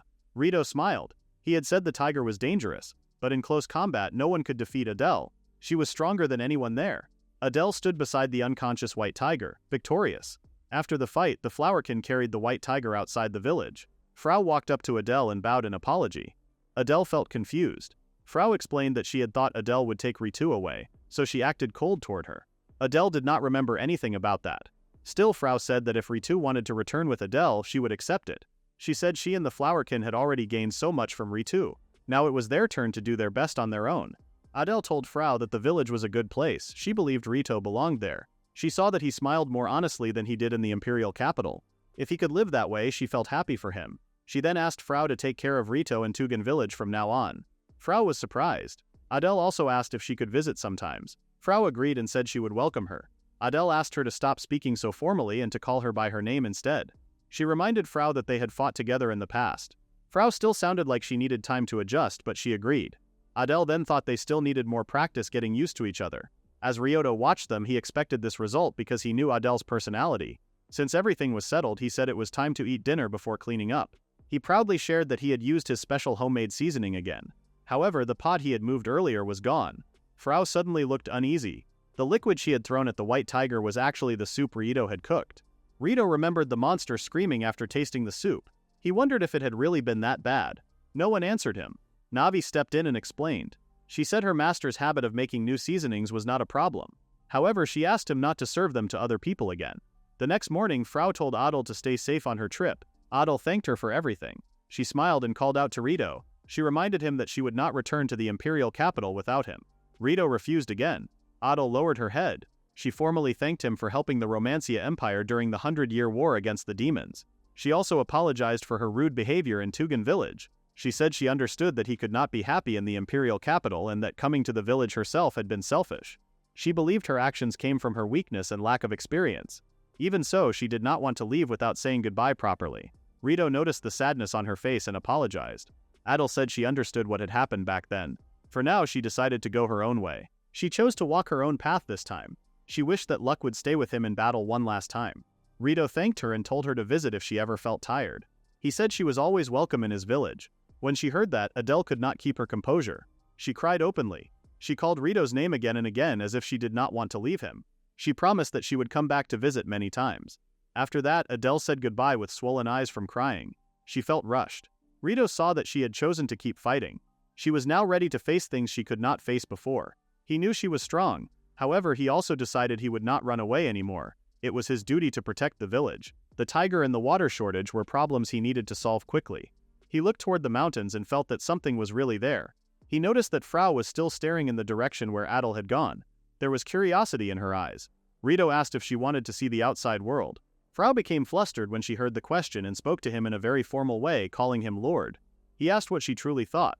She said she wanted to see it, even if only a little. Since he had business in town soon, he decided to take her with him.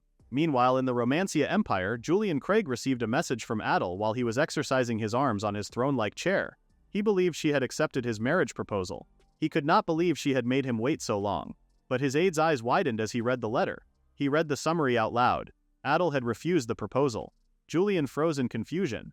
The aide pointed out that the words "I refuse" were written in very large letters. Julian was even more shocked to see that the letter only had 2 words.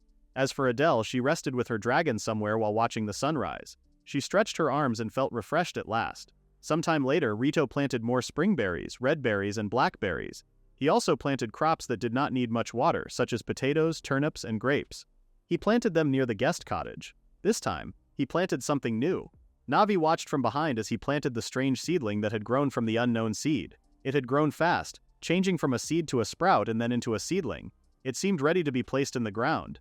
Rito knelt in front of it and thanked God. He admitted he had felt nervous because he did not know what kind of plant it was. He hoped it would grow strong and healthy. Navi praised him. She said that the income from red berries, other crops, mountain sake, and juice had already passed what he used to earn as a court mage.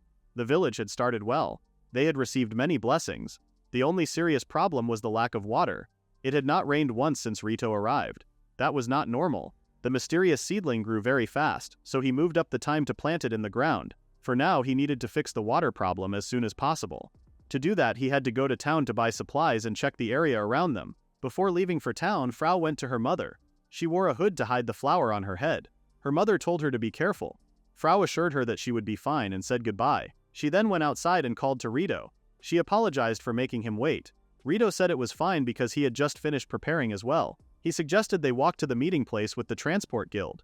It had been a while since he visited the town of Avaro. As they rode in a carriage, Rito told Mel that it had been a long time since they last met. He was happy to see that she was doing well. Mel said she was glad he was doing well too, but she still called him the noble boy from the capital. Frau felt worried and curious about Mel. Rito explained that Mel was fine because she worked with the transport guild and was partnered with Mia. Mel said she did not expect someone new like Rito to find a girl so quickly. She said he was impressive. Rito felt embarrassed and asked her not to say strange things in front of Frau. Mel then told them to rest and take their time during the trip, since they would reach town in the morning. That night, Frau sat in a corner and read her dictionary as usual. Navi asked if she was alright because she could see that Frau was nervous. Rito noticed that Frau's eyes had started looking toward the outside world after she parted ways with Adel. He thought she needed a small push forward while still keeping her safe from danger. The next day, Mel told Rito and the others that she would wait for them again in the evening. Rito decided to look for a map of the area. Then he felt that something was wrong. Frau looked worried. Navi tried to tell him, but Rito said it was fine for now. He urged them to keep going, and Frau agreed.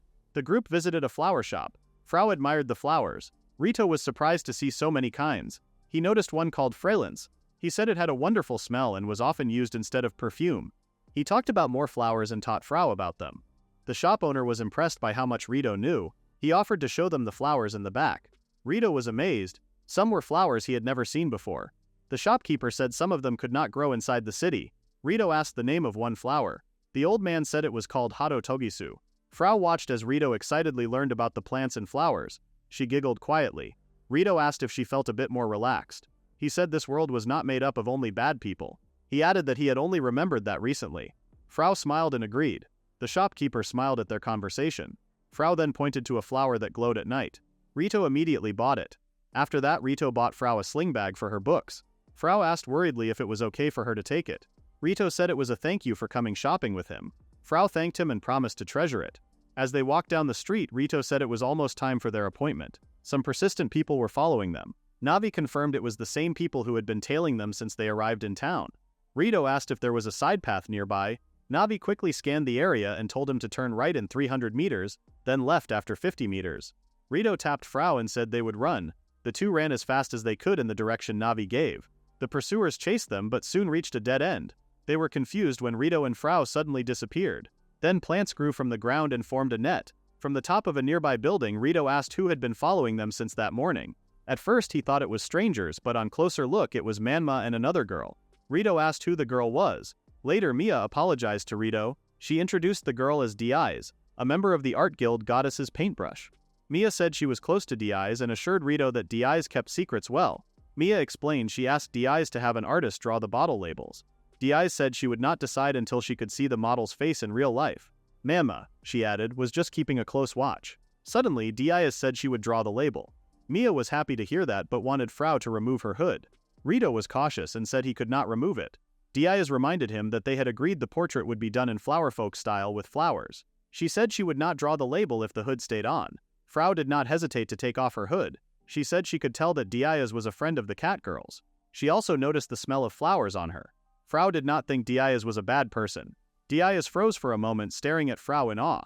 She quickly brought out a canvas and a stool. She asked Frau to sit and pose for her. Frau gave an awkward smile and Diaz teased her for being stiff. She reminded Frau about the sparkle she had shown earlier in town. Frau relaxed and followed Diaz's instructions. Diaz drew the flowers first, making them the main focus of the portrait. Rito watched from behind and felt impressed by Diaz's work. After a while, Diaz finally put down her pencil. The portrait of Frau was finished. It captured her innocent and refreshing beauty perfectly. Diaz said she was done. Meanwhile, the cat girls had fallen asleep while waiting. Diaz showed the portrait to Rito and Frau, who both looked surprised and amazed. Frau thanked Diaz and Diaz blushed. She explained that ever since she read about flower folk in a picture book as a child, she had always wanted to meet them. She said she wanted to thank Frau instead. Then she mentioned that her next project would be woodblock printing, and asked them to look forward to the finished product. Rito thanked her for that. On the way home in the carriage, Rito told Frau he would give her a little bonus later and praised her for working hard that day. Frau exclaimed that she had so much fun and wanted to go again. Rito felt happy to hear that. As Frau fell asleep, Rito asked Navi about the scan. Navi confirmed that the precision had increased and that the 1-kilometer-wide area between Tugan village and the town they had just visited had been remapped. The scan showed that vegetation started to thin about 20 kilometers from the town and disappeared completely at 30 kilometers. This meant that only the 20-kilometer area around Tugan village was completely dry. Navi said this was very unnatural. In the town of Avaro, which they had just visited, there were no signs of water shortage. It seemed like only the land around Tugan village was affected, as if the water was avoiding it on purpose. Rito remembered what the flower shop owner had mentioned earlier. The man said his great-grandfather told him that the area used to be full of greenery, but at some point water began to avoid the land.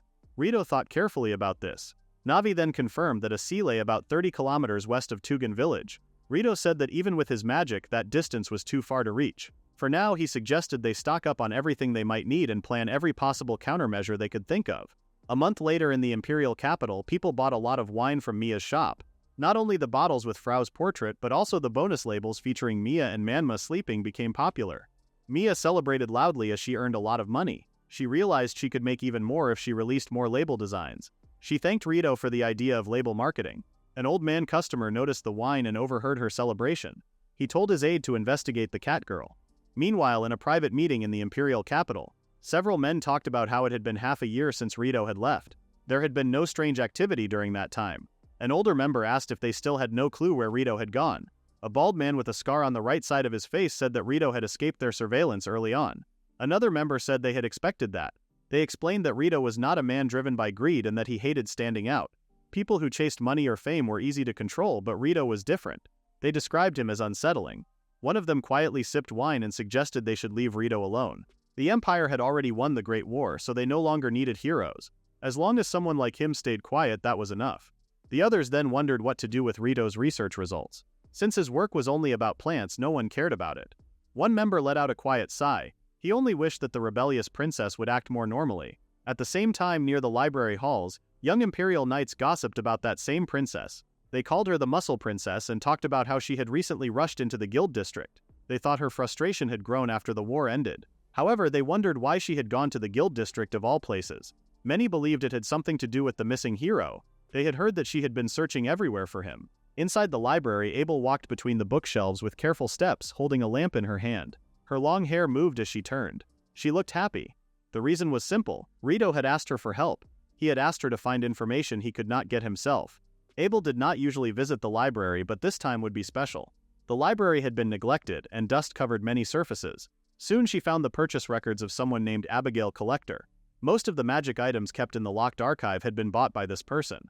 Abel checked the records, which had been organized by year and month. She finally found the ledger that listed the seeds purchased in the past.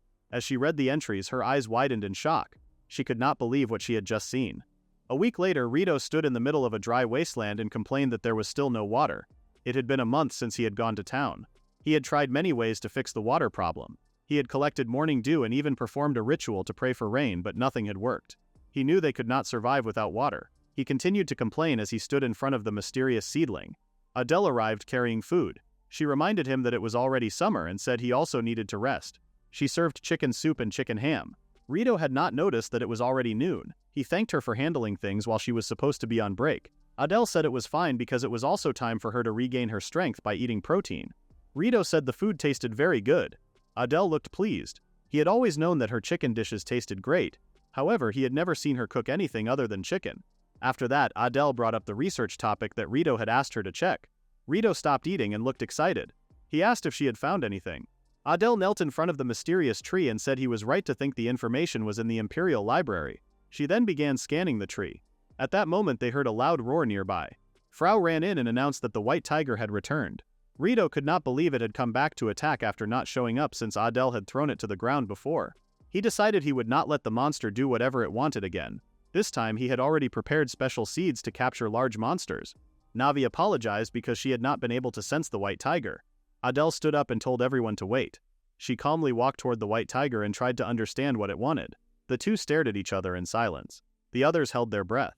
After a while, the white tiger lowered its head. Adele turned to the group and said the white tiger wanted them to follow it. Hours later, Rito said he felt exhausted. He and the others had been walking up the mountain for 2 hours. He wondered where the tiger was leading them. Navi said they were moving slowly because Rito was walking at a slow pace. Soon they reached their destination. Rito looked around but saw nothing. He asked Adele if she could truly understand the tiger. Adele explained that it was not exactly about understanding words. She said she could sense what it was trying to say. Rito wondered if that was some kind of skill. Suddenly the flower on Frau's head began to bloom wildly. Its petals spread all around them. Frau looked shocked. Navi sensed strong magic gathering in front of them. The tiger also trembled as magic power began to fill its body. At that moment, the ground shook. The thick trees in front of them moved aside and opened a path. The path led to a lake with a stone monument standing in front of it. Rito did not expect a place like this to exist in the eastern mountains. Navi confirmed that the area was filled with aerial mana. She explained that aerial mana helped strengthen the life force of living beings. Adele then understood why Frau's flower had bloomed so much. She said the place was perfect for Hanami, which meant relaxing together while looking at beautiful flowers. Frau thought it sounded fun, but she soon felt embarrassed by her reaction. Rito was more focused on the hidden area. He wondered if a barrier surrounded the place. If that was true, it explained why Navi's map did not show it. He noticed the stone monument near the lake. It had strange patterns carved into it. As he looked around, he realized the area was likely ancient ruins. He also understood that the white tiger was protecting the place. Rito tried many spells on the monument, but nothing happened. He then asked Navi about the stream nearby. Navi shared her thoughts. She sensed a faint but pure magic power in the water. Because of this, the water was clean and could help both plants and people. However, the stream was too small and shallow. If they used it, the water would dry up quickly and only provide short comfort. Rito felt disappointed.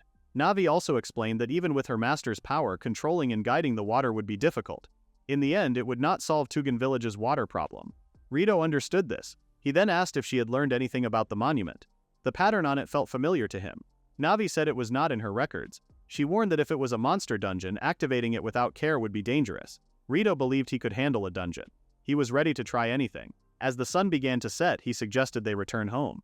Before leaving, he collected a small sample of the water in a container. He hoped it could help solve the village's water problem. In the end, he still had not found a solution. Frau said she could guide him back even in the dark. Rito thanked her but suggested they leave early.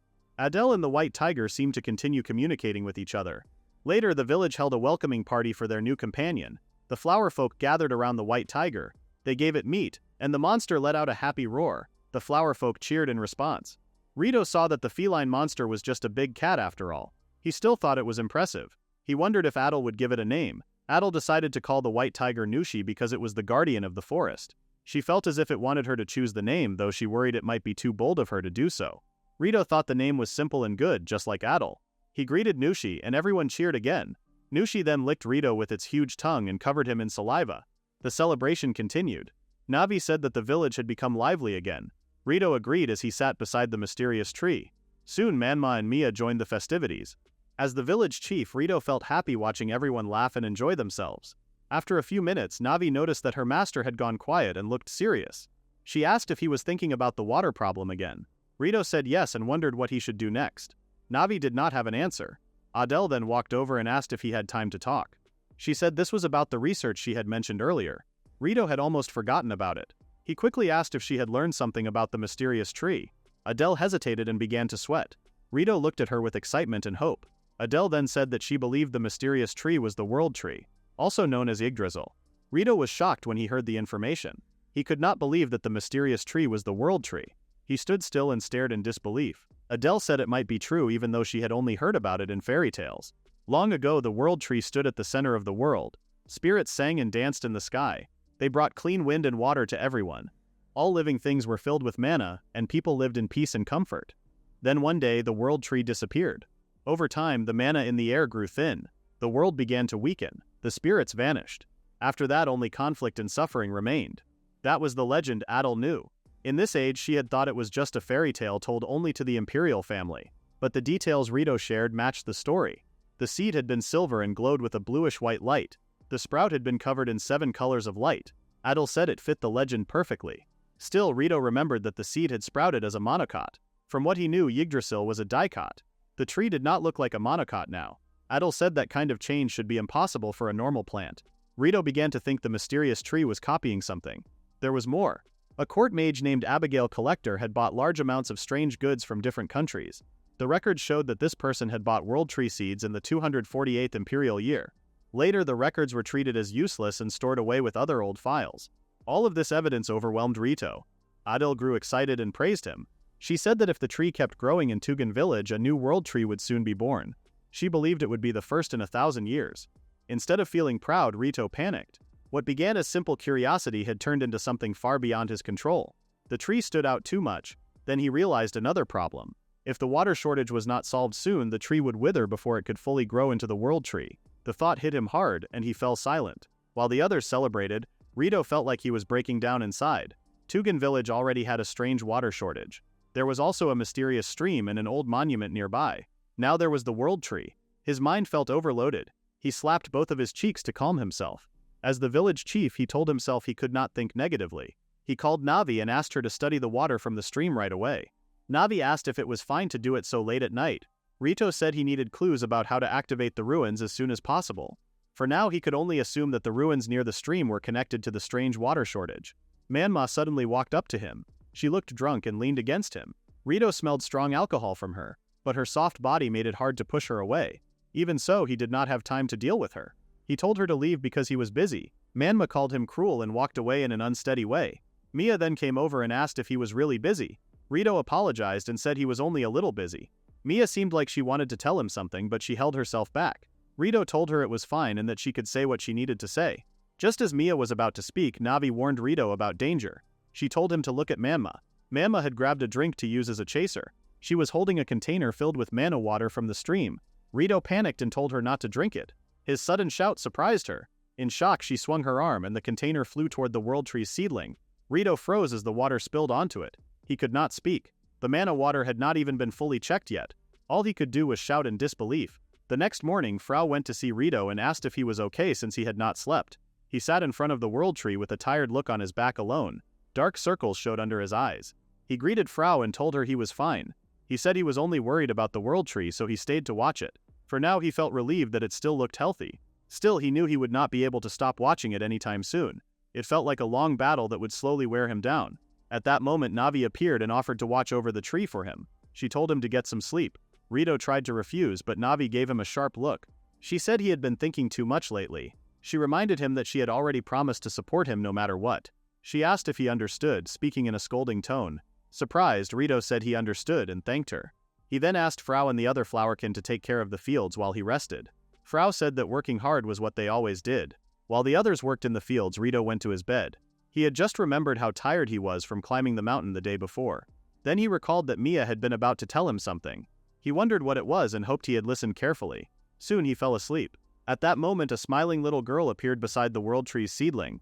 On their way back to town, the cat girls let out heavy sighs. Manma felt she had made a big mistake and thought Rito was angry. Mia sighed again. Manma noticed that Mia looked even more upset than she was. Mia admitted that she had something important to talk to Rito about. Manma wondered what it could be.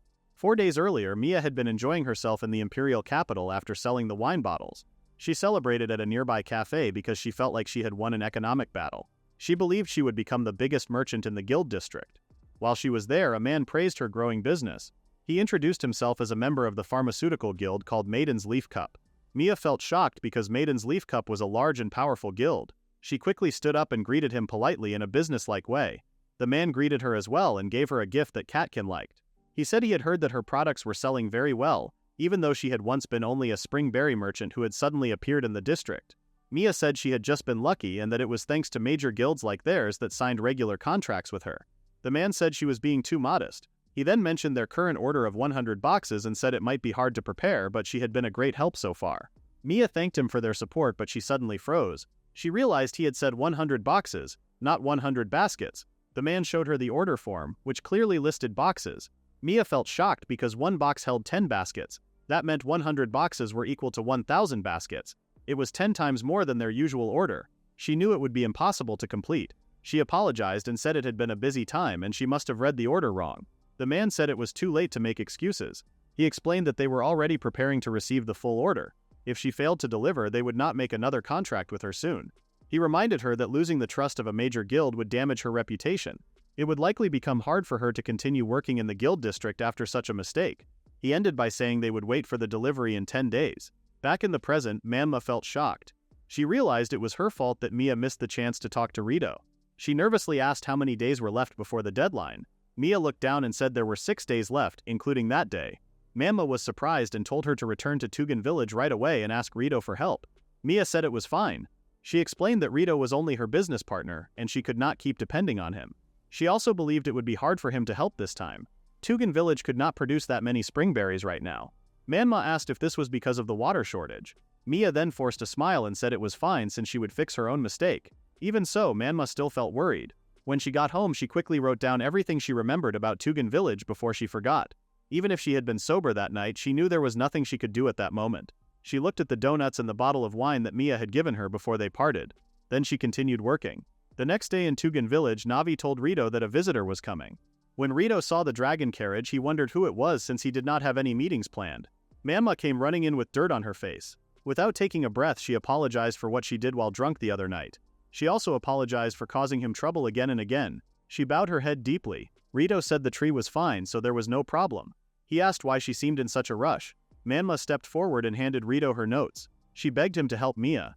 Rito took the notebook and looked through the pages. He saw spells with similar effects grouped together. The notes were neat and easy to understand. Manma explained that Mia was in serious trouble at work and needed springberries. She asked him to use the spells to fix the ruins near the stream. She wanted him to prepare 900 more baskets of springberries. Rito was shocked. He asked how she knew about the ruins near the stream. Manma proudly reminded him that she was a reporter and had sharp ears. Rito also noticed the dark circles under her eyes, the ink stains on her hands, and her messy hair. He looked at Navi, who told him she would take care of the world tree. Rito then decided they should leave right away. Rito and Manma went to the ruins near the stream, but nothing they tried worked. Manma eventually sat down on the ground in frustration. Rito stayed calm and looked at the problem from a different angle. Instead of thinking about spells, he wondered if the place needed a key. He asked Manma when the delivery was supposed to arrive. Manma said it would come in 4 days. After thinking about the travel time, Rito realized they only had 3 days left. From everything he had heard, Rito came to the conclusion that Mia was being treated badly. It seemed like people were trying to deceive her. Manma agreed and believed someone was setting Mia up. Rito understood the situation well because similar things had happened in Gardel before. He hated seeing innocent people get caught in unfair situations. Manma said problems like this existed everywhere. Even so, she felt happy that she had met friends like Mia and Rito. Rito agreed, though his expression looked a little sad. He then said they needed to fight back against the people causing trouble and turn the situation to their advantage. Manma did not understand what he meant at first. After hearing his words, Manma suddenly realized something. She quickly grabbed her notebook and rushed to leave, saying she needed to go home immediately. Rito asked if she wanted him to come with her, but Manma refused. She said this was something she needed to handle herself and promised to clear her name. After all, she was a reporter. Rito smiled and called out to her one more time before tossing her a small pouch. It was tiny enough to fit easily in her hands. He told her to use it on the bad people if she ever got into danger. Manma waved goodbye and thanked him for always helping her. Rito waved back and wished her luck. In his mind, he expected nothing less from an ace reporter like Manma. The next day, Mia went to the merchant's residence to make a deal and apologize for her mistake. However, the man drove her away and made it clear that no matter how many times she returned or apologized, it would change nothing. Hidden nearby, Manma secretly watched her friend get chased out of the gates. She promised herself that before the 3-day deadline for the delivery arrived, she would uncover the truth and catch the person responsible. Later at the information guild called Wings of the Pen, Manma looked through documents about the old man who had visited Mia's place. His name was Pirelli, an important figure from a certain guild. From the records, all Manma saw was that he had a suspicious-looking face. The Maiden's Leaf Cup was a guild that had existed since the founding of Gartland. However, it had many factions, and signs of division had been appearing lately. Pirelli was the leader of the faction that cared most about money. A bald coworker named Joe came in holding a cup of coffee. He asked Manma if she was not tired of reading those strange business stories. Manma strongly disagreed and said the information was important. She then asked Joe if he knew anything about Pirelli. Joe said Pirelli was heavily guarded, so there was not much gossip about him. Still, he did know one thing. Pirelli was known for chasing after women. When Manma asked what he meant, Joe explained that Pirelli regularly visited a certain place 5 times a week. According to him, it was a popular shop in the next town. Later in the nearby town of Rebiest, Manma disguised herself as a customer and entered a cabaret club. Cute Beastkin girls served drinks and entertained the guests. While blending in, Manma carefully watched the next table where Pirelli sat quietly. Beside him was a younger man proudly talking about how good the alcohol he made was. The cabaret girls agreed that it tasted great and thanked him for the drinks. Manma recognized the loud man as someone from the wine guild. She began to wonder if he and Pirelli had a close connection. A cabaret girl suddenly asked if Manma was nervous, catching her by surprise. The girl introduced herself as Remy and asked if this was Manma's first time in a place like that. Flustered, Manma admitted it was. Remy found her adorable and started touching her fluffy hair. Remy then looked toward the next table and commented on the noisy customers nearby. Her expression turned serious as she explained that the two men had been having a difficult time lately, though they seemed to be in a much better mood now. Curious, Manma asked what she meant. Remy explained that the louder man was part of the wine guild. She mentioned that a drink with a cat label had recently become more popular than the guild's own products, which made him jealous. At that moment, Manma understood the situation. The wrongly delivered items meant for Mia were likely a way to harass a business rival. Remy quickly acted surprised, realizing she had shared more than she intended. She admitted she had let her guard down because she thought Manma was also a beastkin.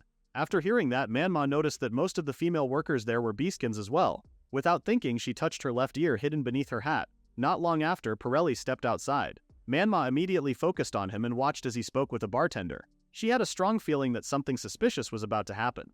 Later, Manma went to an alley near the inn where Pirelli planned to stay for the night. All she knew for now was that he was visiting a nearby town where many beastkins lived, and was even staying overnight there. She imagined him as someone with bad intentions toward the beastkin girls. She decided to gather proof so she could blackmail him and force a negotiation. As she moved, the wind suddenly blew away her hat, revealing her ears along with visible stitch marks. Manma swore to save Mia this time. 6 years earlier, a suspicious boat docked near the town of Avaro. The men unloading crates complained about how difficult it had become to transport goods from the imperial capital. Since they had been cut off from Gartland, there was little they could do about it. Suddenly, one of the crates shook and fell to the ground. A girl slowly crawled out and ran away. She tore off the price tag clipped to her left ear without caring about the pain. She looked exhausted and lifeless. Not long after, another young beastkin found her and checked on her condition. Even though someone called out to stop the girl from wandering off, she still approached the weak beastkin lying on the ground. The girl was Mia. She offered some special donuts she had made and gave one to the dirty beastkin girl, Manma. After sniffing the donut, Manma took a bite. While eating, she commented that it smelled like oil, but she still wanted more. Mia was happy that Manma liked it, but first brought her to a clinic. She helped Manma receive treatment, gave her food, and even found her a job at her boss's store in the shopping district. Later, Mia finally opened her own stall. Manma pointed out that it was small, but Mia remained hopeful and saw it as an important first step toward her dream. After hearing that, Manma's ears lowered. Mia then asked if Manma had a dream of her own. Since she had once been treated like a product, Manma admitted that she had simply grown tired of everything and decided to run away. Mia believed that choice showed strength. To her, it meant Manma had refused to accept the life she was given and wanted something more. Hearing this made Manma wonder if she was truly someone special. Mia strongly believed she was. Mia also shared that she was working hard to achieve her own dream of becoming rich. When Manma wondered what Mia planned to do after becoming rich, Mia realized she still did not have an answer. Suddenly, someone stole a fruit from their stall. Manma noticed it right away and told the man to stop and return what he had taken. However, the man escaped before they could catch him. Manma complained that they had let him get away. Mia sounded impressed and asked how Manma had known he was the thief. Manma explained that she had seen the man's face in the newspaper and the rest had just been a guess. She also mentioned recognizing his smell. Mia then got an idea and encouraged Manma to become a reporter. Manma looked confused and wondered what Mia was suddenly talking about. Mia said that being a reporter could become Manma's new dream because she clearly had talent for it. Since Manma often looked at things with doubt and suspicion, Mia believed she would fit the job well. Back in the present, Manma watched Pirelli leave the inn while wearing a coat and a hat. He was holding something in his arms. Manma quietly followed him from behind. It did not take long for Pirelli to reach his destination. He entered through the back door of a house. Manma then noticed an open window and listened in on Pirelli and another man inside. Pirelli apologized for being late and the other man thanked him for making the trip again. Being a catkin, Manma was flexible enough to squeeze herself through a small opening and slip inside the house unnoticed. The man served Pirelli tea and said there was nothing happening in the south. Pirelli, clearly tired, told him to get to the point and asked about the shipment. Hearing that word made Manma uneasy. The man said he had brought his finest selection this time. A group of beastkin girls with dirty appearances was then brought forward. The man proudly explained that they were beastkin from the imperial capital. Manma's eyes widened and her face turned pale. She noticed the tags on their ears and quickly realized these girls were pet beastkin from the imperial capital. She remembered that human trafficking was supposed to be illegal in the southern continent. She never expected Pirelli to be involved in something this terrible. He was not just the strange man she had first assumed him to be. Determined to expose the truth, Manma grabbed her pen and prepared to write everything down. Pirelli questioned whether there were really buyers for these kinds of beastkin. The man confidently replied that they were very popular in the royal capital. After that, he took the case from Pirelli. While checking its contents, he asked about the issue involving the spring berries.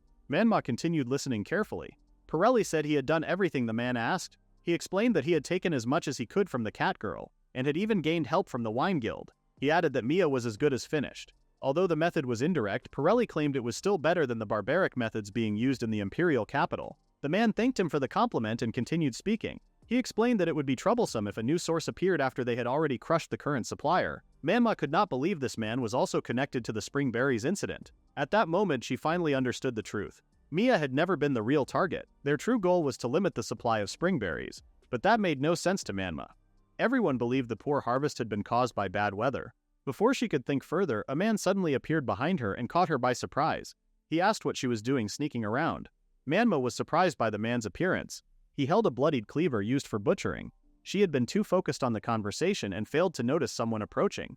Pirelli could not believe a rat had managed to sneak in, but the man disagreed and called her a bug instead. As he waved his hand, the beastkin girls shut their eyes because they already knew what was about to happen. Something invisible suddenly pierced through the wall behind Manma and sent her flying away. She was shocked by the sudden magic attack. She quickly ducked to the floor and trembled in fear, convinced she was about to die. The attack barely grazed her fur. Pirelli angrily called the man an idiot and reminded him not to do anything too flashy. The man simply replied that he hated bugs. He waved his hand again and Manma immediately understood what was coming next. She ran as fast as she could while one magic attack after another was fired at her. She could not believe she had gotten herself into such a dangerous situation. A huge pair of hands suddenly reached for her. Thanks to her sharp hearing, Manma sensed where the attack was coming from and dodged the large man with ease. Her only goal was to escape through the exit. However, the door was locked and she did not have a key. She tightly grabbed the small pouch Rito had given her and prepared herself as she kept running straight toward the door. The huge bald man doubted that a small cat girl like her could break through it. To everyone's surprise, the door suddenly swung open outward, allowing Manma to tumble safely onto the ground. The bald man was shocked because the door was supposed to open inward. Unknown to everyone, traces of plant magic had briefly appeared on the wooden door before disappearing right away. Without wasting another second, Manma ran away as fast as she could. The trafficker calmly noted that the rat had escaped. Pirelli quickly realized it was the girl from the information guild and ordered the other men to chase after her. Meanwhile, the trafficker climbed onto a dragon and announced that it was time for him to leave. He even removed his bartender outfit, showing he had no interest in joining the conflict in the countryside. Pirelli was left speechless. As Manma escaped, she organized everything in her mind. Pirelli had been buying beastkin from the Empire and selling them in the south. On top of that, he had been working with a mysterious person from the Empire to cause the shortage of spring berries, though their true goal was still unknown. After learning all of this, Manma could only conclude that she had stumbled into a much bigger case than she had expected. She suddenly stopped when she noticed men patrolling the area. She had already reached her limit. She struggled to catch her breath as sweat covered her body. At last, she made it to the dragon carriage. However, several muscular men were already waiting there to ambush her. The men tried to grab her, but vines suddenly wrapped around their bodies and held them in place. They could no longer move. The vines came from the small pouch Manma had received from Rito. She finally understood that it had been meant for this exact moment. Using the chance, she quickly jumped onto a dragon. She looked back one last time before disappearing into the distance. Not long after, Pirelli learned that Manma had escaped. He was frustrated, but he did not see her as a serious problem. To him, she was just one small rat. By the next day, he believed everything would be erased. From a nearby rooftop, Rito and Navi watched everything happen. Rito let out a sigh of relief after seeing Manma escape safely. On the day of the delivery, a servant informed Pirelli that he had a visitor. He expected Mia, but instead Manma walked in. Pirelli looked down at her as she calmly sat in the reception area and looked around the room. He stayed composed and asked why she had come. Manma told him he likely already knew the reason. Still, she wanted to show him an early copy of a special article scheduled for release later.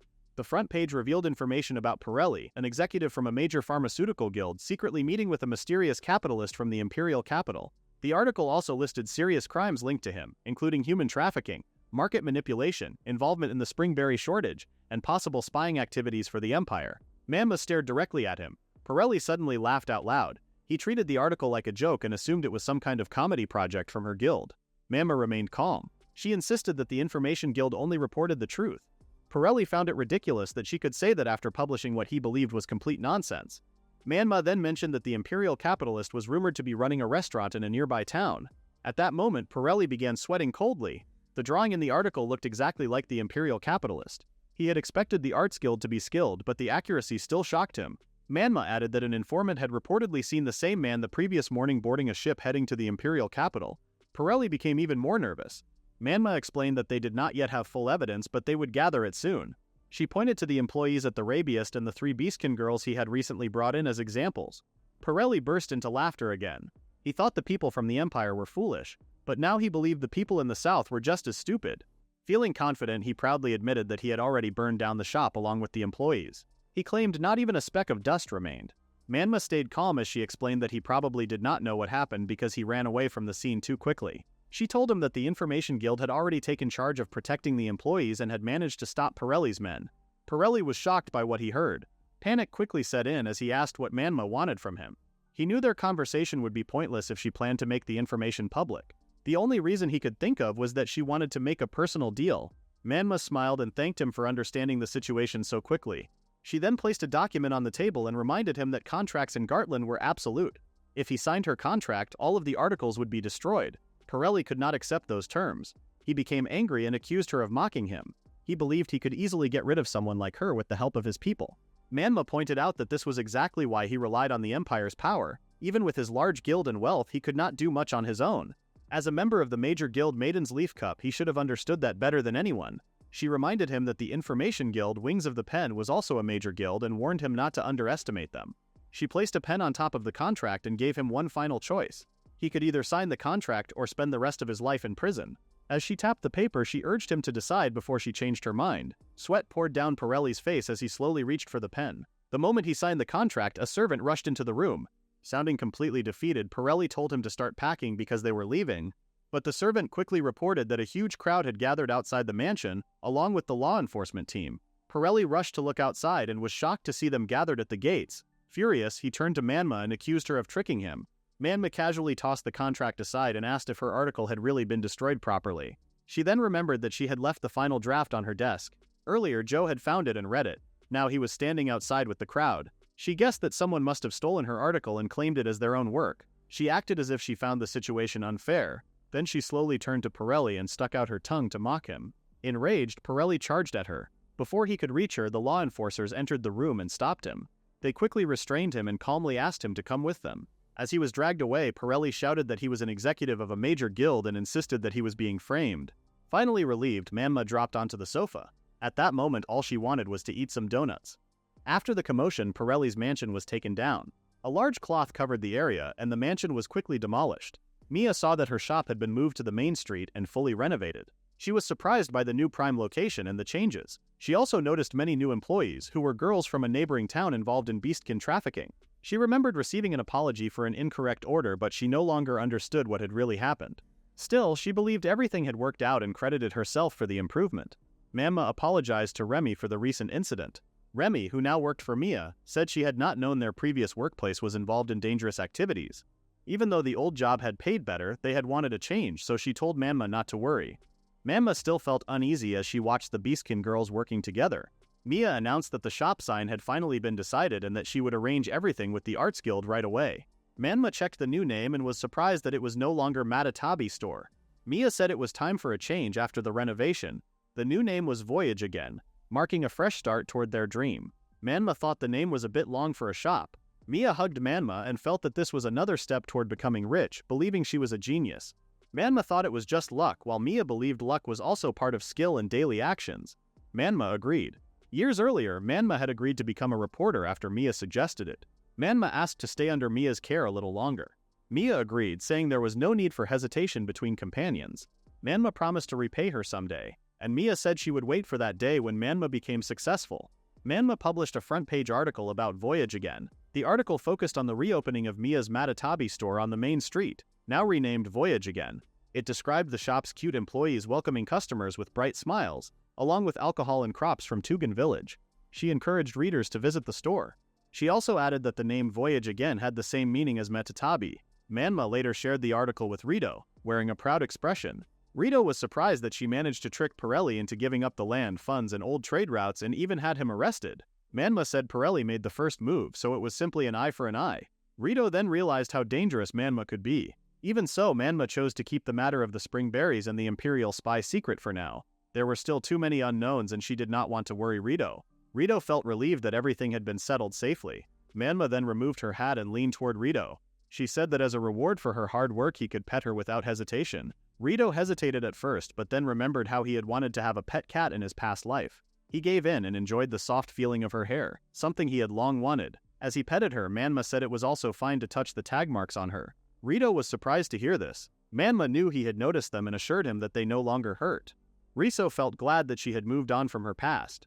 Still, Manma wanted to keep it a secret from Mia. After their calm moment, Manma became serious again and opened her notebook. She said it was time to repay Riso. She mentioned an ancient geological survey report for land management and an old manuscript about spirits likely smuggled from the Empire. She compared the two and discovered the true identity of the ruins. Meanwhile, on a ship heading to the Empire, the Imperial man from before received a message delivered by a messenger crow. He thought the countryside was still backward, saying that without war, magic development was about 100 years behind. He was relieved that his forged documents had not been noticed. As for the spring berries, he decided to wait until things calmed down. He then focused on a new priority. When the cat from the Information Guild had escaped, traces of plant magic were found. He could not help but laugh. He realized he had not seen that kind of magic in a long time. He did not expect the hero of the invasion to be hiding in the south all along. He wanted to report to his boss immediately. Soon after, Rito and Frau watched as Manma tested every piece of information she had gathered. However, the ruins still did not open. She collapsed onto the ground, crying and covered in dirt and ink. She had been certain that the ruins would open with the spells she had collected. She also believed the ruins were a dungeon belonging to a monster that ruled over water. In her hands she held a document with a drawing of a serpent-like creature. Rito concluded that it had been a false lead. Manma refused to accept that because her information had been certified by the Excavation Guild itself. She felt like the fee she had paid for the information had gone to waste. Even though she had stacked up many notes, they had only become useless paper. Rito also believed the ruins were connected to water, but he wondered why they still would not open. Something had been missing. Seeing that Rito and Manma were at a loss, Frau brought out their packed lunch. After drinking tea, Rito felt refreshed. Frau was glad to see that. Meanwhile, Manma wanted to go home and drink Matapi wine. Rito stopped her and gave her a cup of water instead, telling her to drink it rather than alcohol. He had heard that the catkin always neglected drinking water and become sick. Manma was surprised by how unusual Rito's information was, as always. Since it had been hot lately, he also warned her to be careful. Navi confirmed that the area was warmer and drier than the imperial capital because of its lower altitude, and summer had just begun. Rito could not believe that he had not made progress in the past 4 months since arriving. Manma complained about how dry the weather felt. While Frau tried to cool herself by waving her hand in front of her, she suddenly noticed something and ran to the stream. She called out to Rito and said that the water level had not gone down at all. She pointed out that even though it had been sunny, the puddles were shrinking while the stream stayed the same. Rito and Manma then realized what was happening. The stream was still under some kind of influence, the ruins were still active. The surface stream and the deeper water were still connected. Frau began coughing, which made Rito worry. It reminded him of the dead flowerkin. Mia's business had finally started to grow, but Rito still had not solved the water shortage problem. On top of that, the flowerkin's springberry medicine was starting to run out. After this, Rito made a decision. He told Navi that they would dig a hole and force the dungeon open. Navi was surprised and reminded him that this was not meant to be an invasion or destruction. However, Rito did not care about that. It was the only solution he could think of. Navi already knew he had considered relocation before and suggested that he consult Frau and the others. Rito said that he wanted to protect their home. If there was a way, he wanted to try it while there was still time. Navi could not argue further and stayed silent. Rito said that the two of them would carry out the operation in the morning and handle it alone. That night, while the others were asleep, Rito went outside alone and sat in front of the World Tree sapling. He believed his plan would work. It always worked when he served the Empire, but this time it was clearly an invasion. Still, he had no other choice. He realized he had not changed at all. His choices had always been limited. After closing his eyes, something felt wrong. When he opened them again, he found himself inside a train from his previous life. He looked to the side and saw his past self riding home. He also saw a young girl in front of him. She asked for his name without speaking. He told her his name. The girl then walked away and he followed her. As they moved through the train, images of other people flashed across the windows. He introduced Navi, Mia, Manma, Nushi, Adel, Frau, and the Flowerkin to the girl. At that moment, he realized something. He remembered that night during a cheerful banquet. He had been careless when he said he wanted to protect the Flowerkin's home. He also realized he did not truly want to leave Tugan village anymore because it already felt like home to him. The girl then told him telepathically to give her a name when she grew up. He did not expect that request. He moved closer and promised that he would think about it and choose something better than simply calling her World Tree. The girl gently patted his head. Something changed inside him. Then she smiled and disappeared. Mama woke up because of the noise and went outside to see what was happening. She was shocked to see Navi looking huge and floating in the air. Rito stood frozen while staring at her. Frau also arrived and looked worried for Rito. Navi then confirmed an emergency activation and completed an ability evaluation on Rito. Vines, branches, and flowers grew from him and took root into his chest. He received the title World Tree's Blessed One and also gained the skill Omniscience. Manma walked up to Ryoto and said that he had received a strange title. She asked if he was okay. Ryoto held his chest and said he was fine. He was surprised because it was a hidden status in this world, something he had not seen in 10 years. With his new power, Rito decided to return to the ruins. Manma said she would go with him. Navi warned her that the mountains were dangerous at night. Frau also said she would be fine in the mountains at night and offered to lead the way. When they reached the stream ruins, Rito asked Manma to cast the spell. As she chanted, Rito activated his new skill. A piece of the puzzle began to move, but he did not know what it was. Navi confirmed that the special barrier had been removed because of the title World Tree's Blessed One. Rito told the girls to stay back. The water became violent and started swirling on the ground. The girls stepped away, and Frau called out to Rito in worry. Rito stayed in place and tried to understand what the missing piece was. The water slowly calmed and revealed something. A large carved gate appeared with the face of a woman. Rito recognized it as the same kind of structure that once gave Navi her physical body. He realized the place was not a dungeon, it was a spirit temple. More specifically, the Temple of the Water Spirit. Manma ran toward the gate and quickly started writing in her notebook. She was amazed by what she saw. Rito checked if the girls were all right. Frau confirmed they were safe and thanked him. Navi then announced that the title World Tree's Blessed One had been recognized, causing the special barrier to disappear. Because of this, the Water Spirit Temple finally appeared. Rito and the girls walked to the other side of the gate, which was sticking out from the ground and facing downward. Frau explained that it led deeper below. Manma felt nervous when she looked down and saw how deep it was. Rito told the girls to stay behind while he went in first. Navi quickly disagreed and insisted they should all go together. Manma excitedly said this would become an important article, while Frau promised to do her best. Although surprised, Rito eventually agreed to let them come along. He then led everyone through the gate. As they entered, Manma shut her eyes because she felt like she was falling endlessly. To her surprise, she landed safely at the bottom. Rito, now leading the group, reminded everyone to watch their step and stay close to him. Manma wondered how they could land safely after seeming to fall into empty space. Frau was amazed by the strange place around them. Rito was thankful that the moonlight lit their path. Frau felt uneasy because the area was so quiet and empty. Manma teased her for being scared. Rito then asked if Manma was not scared as well. She proudly reminded him that she was an experienced journalist who had survived many dangerous situations before. At that moment, a small crab quietly crawled behind her and grabbed her tail. Rito looked closer at the cave walls and noticed they were covered in glowing moss. The deeper they went, the more moss appeared around them. Suddenly, Manma screamed and jumped onto Frau, holding onto her tightly. Rito quickly picked up the cause of the scare and showed her it was only a crab. Manma immediately relaxed. Frau then noticed that Manma smelled like ink and sunshine. The group went deeper into the temple while following a small stream. After some time, they reached a room with a large altar in the center. Navi confirmed that she sensed a reaction coming from the middle of the altar. Manma commented on how huge the altar was, while Rito guessed that it was likely used for spirit worship. Without warning, the altar's cover broke apart into pieces of light, revealing a pool of water inside. Manma thought it meant they were being welcomed, but Rito was not fully convinced. Frau then watched as Rito dropped a seed into the water and used his growth acceleration skill on it. The seed quickly grew into large, thick vines that absorbed the water. Even so, the water level did not go down at all. Manma asked what Rito was trying to do. Navi then explained that the water was made of mana.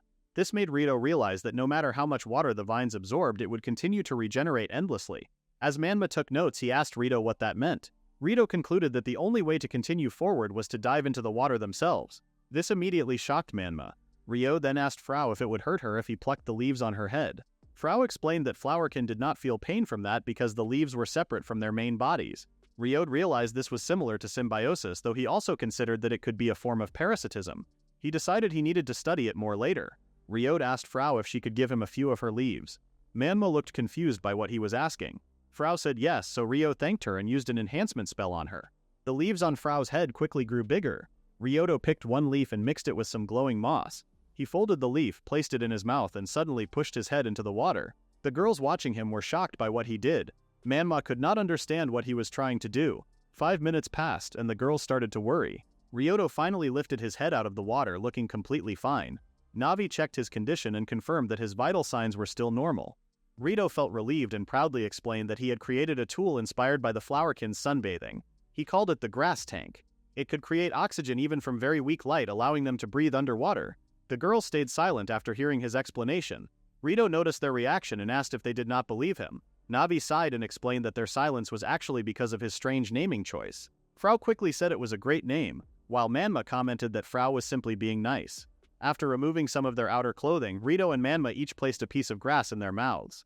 Rito noticed Manma shaking and asked if she was really going with them. He knew that catkin like her were usually bad with water. Even though she was clearly scared, Manma insisted that she was a fearless journalist. While Manma tried to prepare herself, Rito turned to Frau and asked her to wait behind.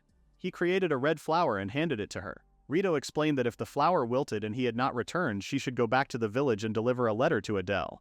He told her this was also an important part of the exploration and said he was counting on her. Frau agreed to handle it. After hearing her answer, Rito jumped into the water without hesitation. Manma tried to follow him, but fear stopped her as she clung tightly to the edge of the altar. Seeing her shaking, Frau asked if she was really not going. Manma let out a loud scream before finally diving into the water as well. Frau watched them leave and wished them success. At that moment, Navi activated the skill Omniscience. This allowed Rito and the others to see clearly underwater. The glowing moss also gave them enough light to see their surroundings. Menma kept her eyes closed but gave Rito a thumbs up to show that she was fine. As Rito looked around, he noticed that the place looked more like an ordinary cave than a temple. He started wondering which direction they should go. Suddenly, Navi reported that a strong noise was being caused by the mana inside the water, making accurate detection impossible. She advised him to stay careful. Rito understood and immediately told Navi to make mana protection the top priority. He noticed that she still was not opening her eyes at all. Navi accepted the order. For now, Rito decided to move toward the area where the plants were growing the most. He believed it might have something to do with the flow of mana. As he swam straight ahead, he noticed that all the underwater plants were species he had never seen before. In this world, plant magic was a mix of earth and water attributes, so underwater plants were outside his area of expertise. That made the trip more exciting for him. He touched one of the plants with interest, feeling excited that there was still so much about this world he did not know. He hoped to study these plants someday. Suddenly, Navi warned him that a mana reaction had been detected behind him and was approaching at high speed. Meanwhile, on the surface, Frau waited for the others. She sat on the edge of the altar and dipped her feet into the water. She absorbed the water through her feet and found it calming. She thought the water was beautiful and it felt good to her. She wondered if Rito and Manma would be safe. She found herself calling Rito Lord in her thoughts again because her human language skills were still weak. Even though her thoughts could reach other Flowerkin instantly, she still struggled to express herself clearly. She wanted to understand more. She also thought about Manma and how it would feel to face danger with pride in her work. She remembered the mage who once gave her a dictionary and wondered what it was like to travel across the world. Like Rito, she also thought about gaining power so she could help others. She lay down on the floor and looked at the ceiling, which looked like a starry night sky. Still, she preferred the real starry sky she had once seen with Rito. Suddenly, footsteps echoed nearby. Frau quickly stood up, sensing danger. She knew she had to get help. She looked behind her and saw only fish. She shrieked in surprise. Meanwhile, Navi confirmed what had just appeared around them. Manma opened her eyes and looked shocked. Rito realized they had been surrounded very quickly. Navi confirmed that fishkin had surrounded them, the same kind that Frau had just encountered. Seeing the large intelligent sea creatures surprised Rito. He did not expect them to exist in this place. They looked like mascot characters from Earth. Since arriving in the south, everything had been new for Rito. He felt excited. At that moment, Mamma started struggling underwater as she tried to breathe. Rito immediately asked Navi what was happening. He wondered if the fishkin had done something to her. However, Mamma simply let go of the grass and placed it back in the cat girl's mouth. Mamma apologized and said she only opened her mouth because she was surprised. Suddenly, the fishkin began making strange movements. Rito watched them in confusion and wondered if they were dancing. They did not seem like they were going to attack. Navi then sensed multiple new signals approaching. Mamma panicked and quickly held onto her leaf again. Rito thought it might be reinforcements. Surprisingly, it was Frau, riding a horse. Rito was shocked to see her riding an underwater horse while being escorted by more fishkin. It was too much for Rito and Mamma to take in at once. They both felt confused about the horse Frau was riding. Navi checked her database. Rito noticed the horse had a mane made of water grass, hooves made of seashells, and crystal-like eyes. He first thought it was a water spirit. However, Navi completed her scan and confirmed it was only a species of water horse. Rito still got excited and asked Frau if she could understand the horse. Since he could not talk properly with the leaf in his mouth, Navi translated for him. Frau then waved her hands in front of the fishkin. Rito realized they were communicating through gestures. At that moment, the fishkin released bubbles. Frau entered one and explained that they could breathe underwater if they stayed inside the bubbles the fish created. That was why she followed them. Rito touched one of the bubbles and saw that it did not pop. He wondered what it was made of and how it kept air inside. Frau said she saw Rito's grass tank and came up with the bubble idea. Rito realized photosynthesis was involved. He could not believe Frau had come up with the idea so quickly. He started trembling as he wanted to learn more about Frau and the plant on her head. Manma noticed him giving Frau a suspicious look. Suddenly, the fishkin started gesturing again, but this time they looked sad. Frau also looked upset. Rito asked what they were saying. Frau said they wanted them to follow. Navi asked if it might be a trap. Frau denied it and explained that the fishkin were asking for help. As they traveled, the fishkin explained what had happened long ago through Frau. The world tree had disappeared and the water spirit had fallen into a deep sleep. Because of this, the fishkin closed the temple to protect the water spirit. For hundreds of years, the water spirit had remained asleep. Rito thanked Frau for the translation. He also realized they had gone very deep and would likely not be able to go further without the fishkin's bubbles and the water horse. They soon arrived at a large room with an altar on the far side. Manma ran ahead and said it was much bigger than the previous one, but the altar was empty. Rito also confirmed that no one was there. Mamma tried to take out her notes while still in the water, but she made a mistake and the notebook became completely soaked. Rito then noticed that Frau had become very quiet. Frau said that the time had come and repeated the words the fishkin had been saying. Water began to flow out of the empty altar. Navi was shocked and started glitching. She said she could not control herself. Rito wondered if she was reacting to the altar. Frau continued repeating that the time had come. Navi then confirmed that the blessing of the world tree was activating. Mamma was speechless when she saw a glowing orb appear inside the water of the altar. Frau kept repeating the word hurry. Rito reached out toward the glowing orb in the water. The fishkin came out of the water and began to pray. Rain started to fall. A body slowly formed on the altar. Rito and Navi watched in silence. Bluish translucent skin appeared first, followed by ears shaped like fish fins, and then a dress made of flowing water formed around her. Navi confirmed that the woman lying on the altar was the water spirit. The fishkin bowed in front of Rito. Frau said they were happy. Suddenly the water spirit stood up, catching everyone off guard. She opened her eyes and smiled at Rito.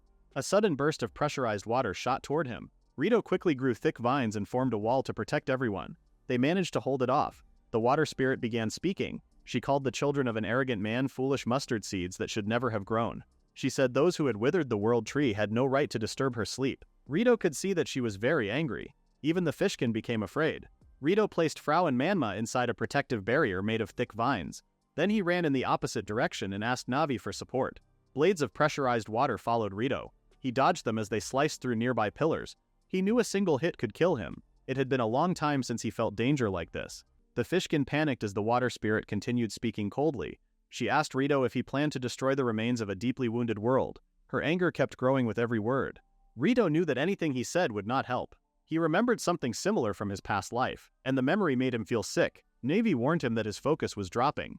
Even so, Rito knew there was only one way out. Navy warned him again about an attack coming from the left. The water spirit's attacks kept coming. Frau hit the vine wall and asked what was happening. Manma cried on the ground. Since she thought she would die anyway, she tried to drink her last berry liquor, but a vine suddenly snatched the cup away. Rito said he would take it. Holding the cup, Rito ran toward the water spirit. He said the liquor was made from berries by the villagers. He explained that they had survived in the wasteland and produced the wine despite the lack of water. The water spirit fell silent and watched as Rito knelt before her. He offered her the drink and asked what was wrong, suggesting they talk things out. Rito was finally using a middle management skill from his past life. This left the water spirit confused. Everyone sat down to eat together. Manma still looked upset because Rito had stolen her last bottle of sake. Frau told her she could drink again once they returned to the village. The water spirit, Undine, drank the alcohol quickly and started complaining about humans. She said her anger never faded whether she slept or stayed awake. Because of humans, she had been forced into a long sleep and had to leave her own people behind. While drunk, she angrily asked Rito if he was even listening. Rito poured her another drink and apologized. Manma could not believe Undine had repeated the same story over and over for quite some time. Frau asked if everything was okay and Rito assured her it was fine. While continuing to entertain their guest, Rito asked Frau to bring more alcohol and crops. Undine happily said the sake tasted good. Rito felt glad that she enjoyed the berry wine. He also showed her the crops and dishes from his village. Seeing the food reminded Undine of the offerings she received long ago. Back then, aerial mana filled the world. During those times, people gathered together to share drinks and spend time with one another. But once humans learned magic from them, they became arrogant. They used aerial mana carelessly until it disappeared. Because of that, the world tree withered and the beautiful world was destroyed. Rito realized the current water shortage was caused by humanity itself. He thought every world probably ended up making the same mistakes. Manma then asked how Rito could still use magic. She explained that aerial mana was supposed to be the source of magic, but there should not have been any left. Undine quickly moved closer to Rito and agreed with Manma. She pointed out that he had even blocked her attack. Even though a small amount of aerial mana still remained inside her temple, she realized Rito was a skilled magic user. Navi looked jealous as the two stayed close together. Rito explained that modern magic no longer needed aerial mana. Instead, people used the mana inside their own bodies. Undine told him to stop acting modest. Rito could smell the strong scent of alcohol coming from her. After a while, Undine commented that the sake tasted good before finally bringing up the main topic. She said humans always acted the same way with their offerings, hospitality, and even by bringing someone powerful to meet her. She believed they wanted something from her. Her expression then turned serious as she asked why they had awakened her. Rito felt intense pressure and started sweating nervously. He explained that they wanted her to share water with them. He told her the land around the area had dried up and become barren while she slept. He admitted there was nothing they could do with their powers alone. Undine immediately refused. She said she had no reason to help the humans who once destroyed the world. Frau stepped in and loudly pointed out that Rito had saved the flower folk. Thanks to him, they now had delicious food. She also said he had restored the mountains. Manma agreed, although part of the reason was that Rito had become her source of income. Undine then explained that aerial mana was as important to spirits as air was to humans. Without it, spirits could not continue to exist. Even so, humans never stopped using aerial mana despite knowing the damage it caused. Because of that, the world tree died. Her appearance suddenly changed from anger. Her body turned into water as she glared at Rito. She could not believe he had awakened her and asked for help as if nothing had happened. She angrily told him not to make her laugh. Humans changed the flow of the world to fit their own desires. She called them ugly monsters consumed by greed. Rito understood her feelings very well. He hated that part of humanity too. That was why he had left the imperial capital. He knew he could not argue with the water spirit. Frau stepped in once again and strongly insisted that Rito was different. Somehow, Undine calmed down after hearing that. Still, she warned Frau that humans would one day destroy the flower folk as well. She told her to hate the humans. Rito smiled and said he agreed with the water spirit. He admitted that he acted for his own ambition. Nothing else mattered to him besides that goal. He also admitted that he did not want forgiveness for his actions. After hearing this, Undine suddenly transformed into a giant and frightening fish monster and faced him. Rito admitted that he truly was the ugly monster Undine described. Undine, whose face appeared on the giant fish's head, warned him that she would cut off his head if he spoke again. Water suddenly surrounded Rito's body. Even so, he continued breathing and speaking. He looked seriously at Undine and explained his ambition. He once wanted to live far away from people, study plants and magic forever, surround himself with plants and live alone. However, after arriving on the southern continent, his ambition changed. He claimed that his new goal matched Undine's wish. Undine asked what he meant. Instead of answering directly, Rito asked for her cooperation. He said that if she shared water with them, he would restore the land to the beautiful place it once was. Undine angrily asked what someone as small and powerless as him could possibly do. She shouted that the world tree had already disappeared long ago. Rito quickly explained that the world tree was in his village and that everyone there lived happily around it. Undine became genuinely shocked. She angrily demanded to know how the world tree ended up in human hands.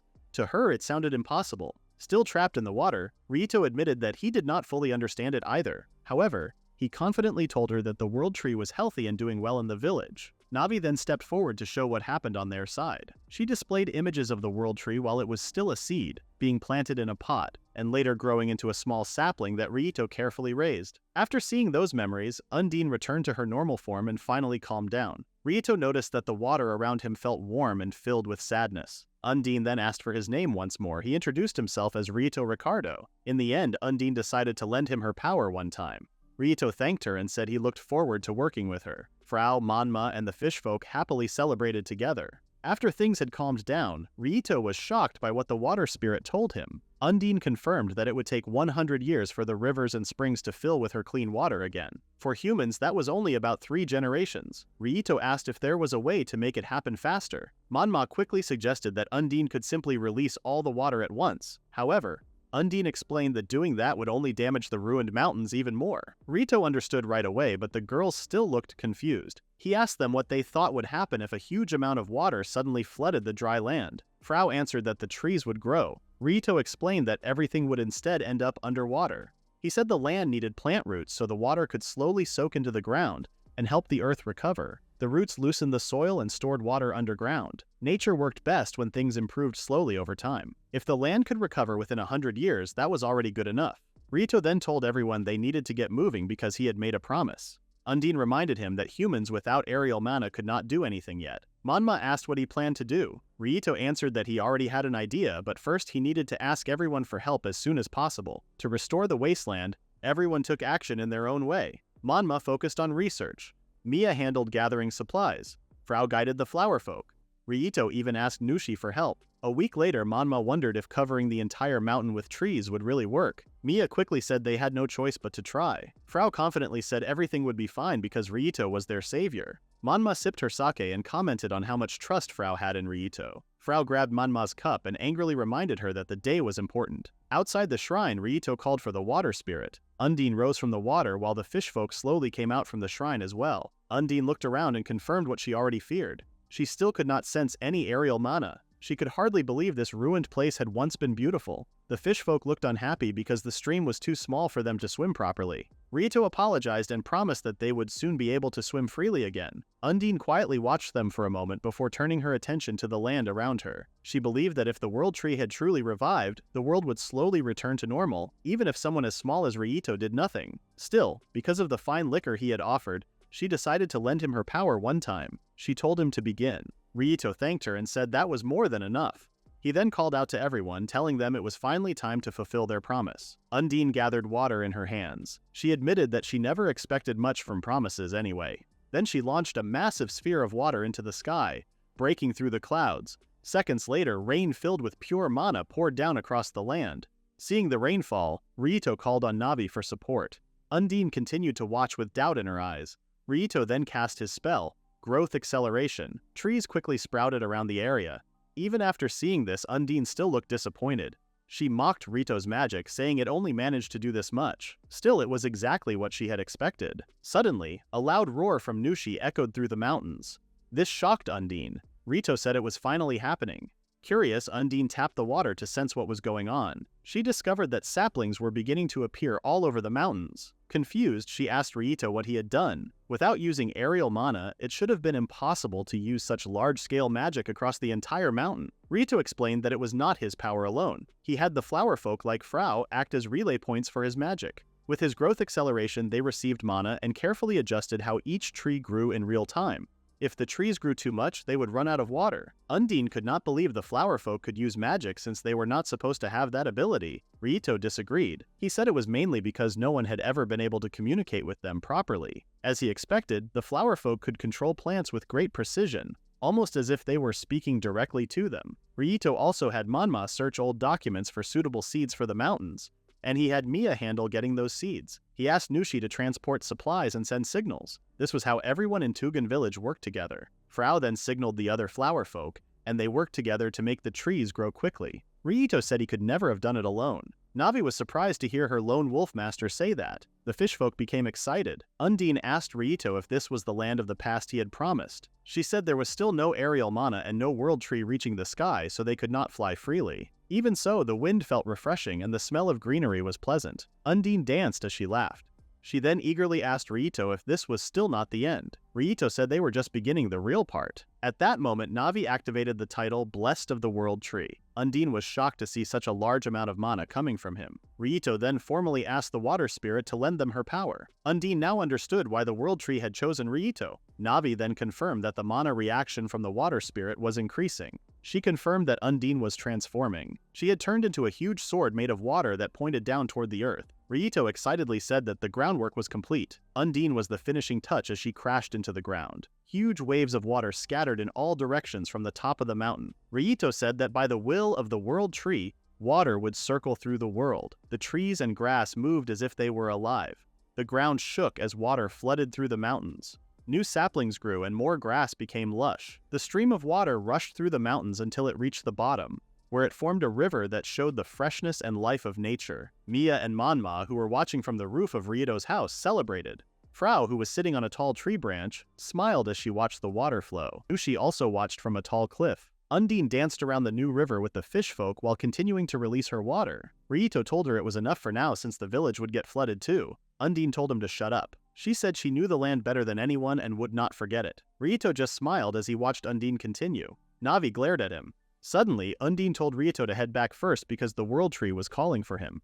Meanwhile, the flower folk spent time by the river they had not seen for a long time. Frau's mother walked with an elder and called out to Frau. She asked if the place reminded her of the old days. Frau stood proudly, acting like she had always believed in Ryito the most. She felt she had to thank Ryito for all the changes that had happened. Suddenly, Ryito called to her while riding on a raft and asked for her hand. He pulled her toward him and she landed on his lap. He apologized and Frau told him she was fine. Ryito then said his plan had worked, and that he was glad everything went well. Frau thanked everyone for working together. She also said it was not only because of Ryito. Ryito was surprised. Frau explained that everyone worked hard, but Ryito had helped them a lot in the end. She called him amazing. Ryito became silent for a moment. Then he said she was wrong. Until recently, he had thought humans were ugly. He had hated them deeply and felt disgusted by them. He believed he was different from other people, and that may have been why he chose to become a hero. But recently, he realized he had been wrong and had ignored many things. Even after that, he had talked about throwing everything away and living alone.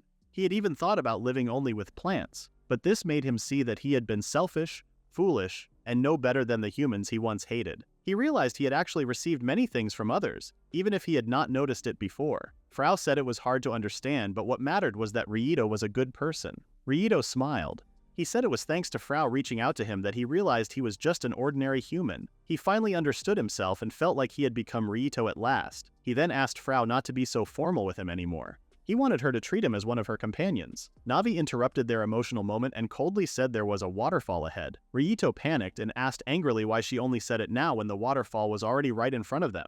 Navi pointed out that Ryito had been speaking so seriously that she thought it would be rude to interrupt him. Ryito could not control the raft. He wondered if they had no choice but to jump. Just when they thought they would fall, two fish folk appeared and carried the raft on their backs. They helped guide it safely down the tall waterfall. Ryito looked panicked as he held the raft tightly with his left hand. With his right hand, he held Frau's hand. It was the first time Frau saw him make such a strange face. When they reached the bottom safely, Ryito was relieved that the cushion flower he had made worked just in time. He asked Frau if she was all right. Frau laughed, and her flower bloomed a little more. She thanked Ryito for being her friend.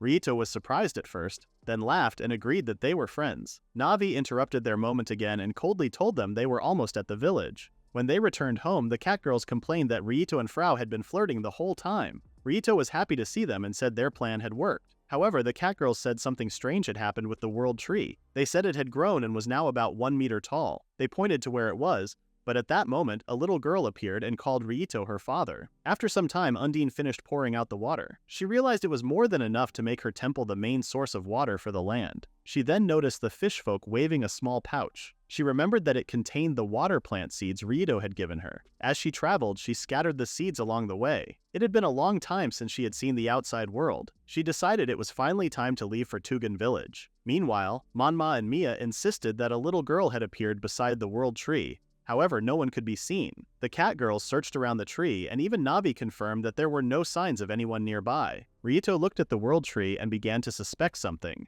At that moment, the flower folk returned from their assignments. Ryito tried to welcome them back and tell them that the mission had been a complete success, but they ignored him. They rushed past him and headed straight for the berry farm. Navi pointed out that the flower folk paid no attention to her master at all. Holding back tears, Rito said he understood that they cared about their fields more than anything else. After inspecting the farm, the flower folk thanked Rito. He then realized there had never been any problem with the mana water used on the plants. Mia then said that the tree girl was no longer around. Rito remembered his promise to give the world tree a name once she had grown up. He assured the cat girls that they would see her again soon. He then said that there was something even more important to focus on. Even though everyone was tired, they needed to prepare because a guest was coming to the village. Mia excitedly guessed that it was the water spirit. Manma proudly said that she had already met her once. Frau commented that it had been a long time since they last met. Meanwhile, Navi let out a loud tongue click, surprising everyone. Rito could tell that she was in a very bad mood. A short time earlier, Undine told Rito to return to the village. She also said she would follow after the water level rose. Navi then said she thought Undine could not leave her temple. Undine was surprised that a counterfeit spirit understood those restrictions. Her comment offended Navi, and Rito quickly asked her to calm down. Undine explained that high spirits normally could not leave their temples. However, a temple was not just a physical place. It was more like a vessel or a state of existence. Then she moved closer to Rito, stopping only inches from his face. She decided that Rito himself would become her temple. Navi immediately stepped in and glared at Undine. She argued that physical contact should not be needed for mana synchronization. Undine replied that humans were weak, so she had to touch his skin. She also found it hard to believe that an artificial spirit would speak to her that way. Navi angrily said that had nothing to do with the situation. She firmly stated that she was Rito's artificial spirit. Undine quickly realized that Navi was simply jealous. Navi blushed with embarrassment, showing an expression she rarely displayed. After watching Navi fall silent, Undine pointed out that Rito had been chosen by the World Tree. Because of that, Navi would meet many more spirits in the future. She warned that Navi would struggle if she let her emotions run wild over every situation like this. Navi had no answer. Seeing the argument continue, Rito nervously asked both of them to calm down and suggested dealing with it another day. Just remembering that argument made Rito's stomach hurt. At that moment, Undine's voice echoed through the area, announcing her arrival. The others became excited. Meanwhile, Navi suddenly appeared behind Rito with an unhappy expression. Undine arrived riding on the back of a seahorse, with the fish folk following behind her. Navi was surprised to see her outside her temple. Undine explained that the plants Rito had given her had formed a bond with her. Rito once again asked the two spirits to get along peacefully. The cat girls wondered if another fight was about to start. Rito became flustered when Undine suddenly rushed forward. He thought she was about to attack someone. Instead, Undine ran straight toward the World Tree sapling. The fish folk became emotional when they saw the World Tree. Undine stopped in front of it and quietly stared. She touched its leaves and base while remembering the distant past. She recalled the time when they had traveled through the skies together as spirits. At the same time, she remembered leaving for her temple, when she discovered the destruction that had changed the world. After that, she chose to turn away from the rest of the world and stay with the fish folk, who had remained by her side. Undine's memories were suddenly interrupted when loud cheers echoed across the village. The flower folk expressed their gratitude. The cat girls drank together while Frau chatted with the fish folk. Others played games and ran through the village. It was a wonderful sight, and Undine enjoyed watching it. As she moved closer to Rito, Navi confronted her again. Undine told her there was no need to worry. She admitted that Tugan Village was a beautiful place, and Rito was happy to hear it. Then Undine's mood grew somber. Warm droplets of water appeared around them as she explained that water flowed throughout the world according to the will of the World Tree. It nurtured life and guided rebirth and harmony. Because of that, she decided to entrust a part of herself to Rito. Navi could only watch in shock. A spirit contract was taking place before her eyes. A bubble of water surrounded Rito and Undine. Rito closed his eyes as he received Undine's blessing. She thanked him, saying that because of him, she felt capable of loving the world again. Rito was glad to hear those words. The warm droplets continued to fall gently throughout the village. The sudden humidity made Manma's fur puff up and become frizzy. Rito could feel the life energy within every drop. He asked Navi for a status report, but for the first time she ignored him. After a brief silence, Navi finally responded. She confirmed that he had gained the title Contractor of Undine and had learned a new skill. Rito immediately became excited and called everyone over. He then pretended that his right hand was hurting. Navi helped him activate his new skill, Watering Can. A thin stream of water flowed from his palm. Everyone fell silent as they watched the water arc through the air. Rito looked disappointed by the result. Undine explained that she had used most of her power to moisten the land, so this was all she could grant him for now. Rito had hoped for something more impressive. However, Mia quickly pointed out that the skill could greatly expand their business opportunities. Rito was surprised and immediately asked Navi whether the water supply was unlimited. Navi confirmed that there was no limit to how often the skill could be used. The meaning became clear at once. Rito realized they now had an endless source of drinking water. Long-distance travel would become much easier. They could explore unknown lands and trade with distant regions. With such an advantage, the village could develop much faster than before. Ryito thought for a while. He told everyone he had many things to consider, but he wanted to do something first. The flower folk suddenly made Undine sit down and served a lot of food. Everyone picked up their cups. Ryito said they should have a wrap-up party first. Undine was surprised by how quickly everything was set up. Ryito raised his cup and thanked everyone for their help. The group enjoyed the rest of the party. Ryito helped the fish folk stay moist on land. Undine played with Manma's fur, and the flower folk danced around. In the end, the water shortage problem was solved. That night, Ryito and Navi looked at the scenery before sleeping. Navi complained that Undine made a big fuss and left just as quickly. Ryito said it was better than long, tiring meetings. Navi stayed quiet for a moment and then asked what he had promised. Ryito looked confused. Navi asked what Ryito had exchanged as a vow with the water spirit. Ryito understood what she meant. He said Undine wanted him to keep loving the world and in his short life to seek joy, sorrow, and simple pleasures. Navi understood that Undine wanted Ryito to enjoy life fully. Ryito said that was perfect for someone like him. Navi reminded him that she would always support him. Ryito told her not to worry because he would never forget his vow with her. Ryito and Navi's vow was to never betray each other. Even if Ryito said he wanted to live alone, Navi stayed by his side. No matter what spirit he met in the future, he would not leave Navi behind. He trusted her completely as his partner. Navi finally calmed down and took his hand. She hoped they would continue enjoying the world together. At that point, Ryito had a reliable partner. Trustworthy companions, a lively atmosphere, a strong land with deep roots, and clean, abundant water. The village was safe now. It was the final day of his work. Ryito went to the faucet he had made and thanked it for supporting their lives until then. The water system that brought up underground water had been built using benri grass when he first arrived.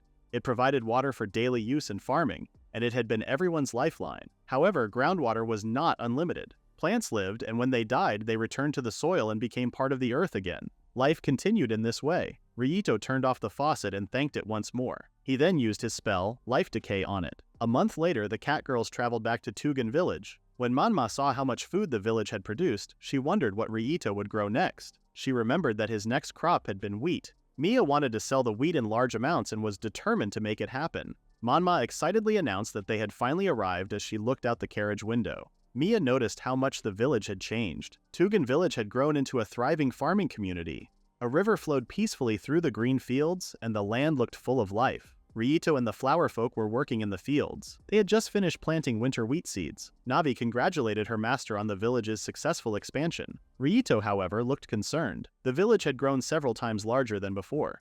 It now had a large flower folk community living there. A month had passed since Ryito formed a contract with the water spirit. The villagers first built irrigation canals that carried water from the river into the village. At the same time, the flower folk moved there in large numbers. Because of this, the farmland expanded quickly. According to Frau, everyone was happy living close to the fields.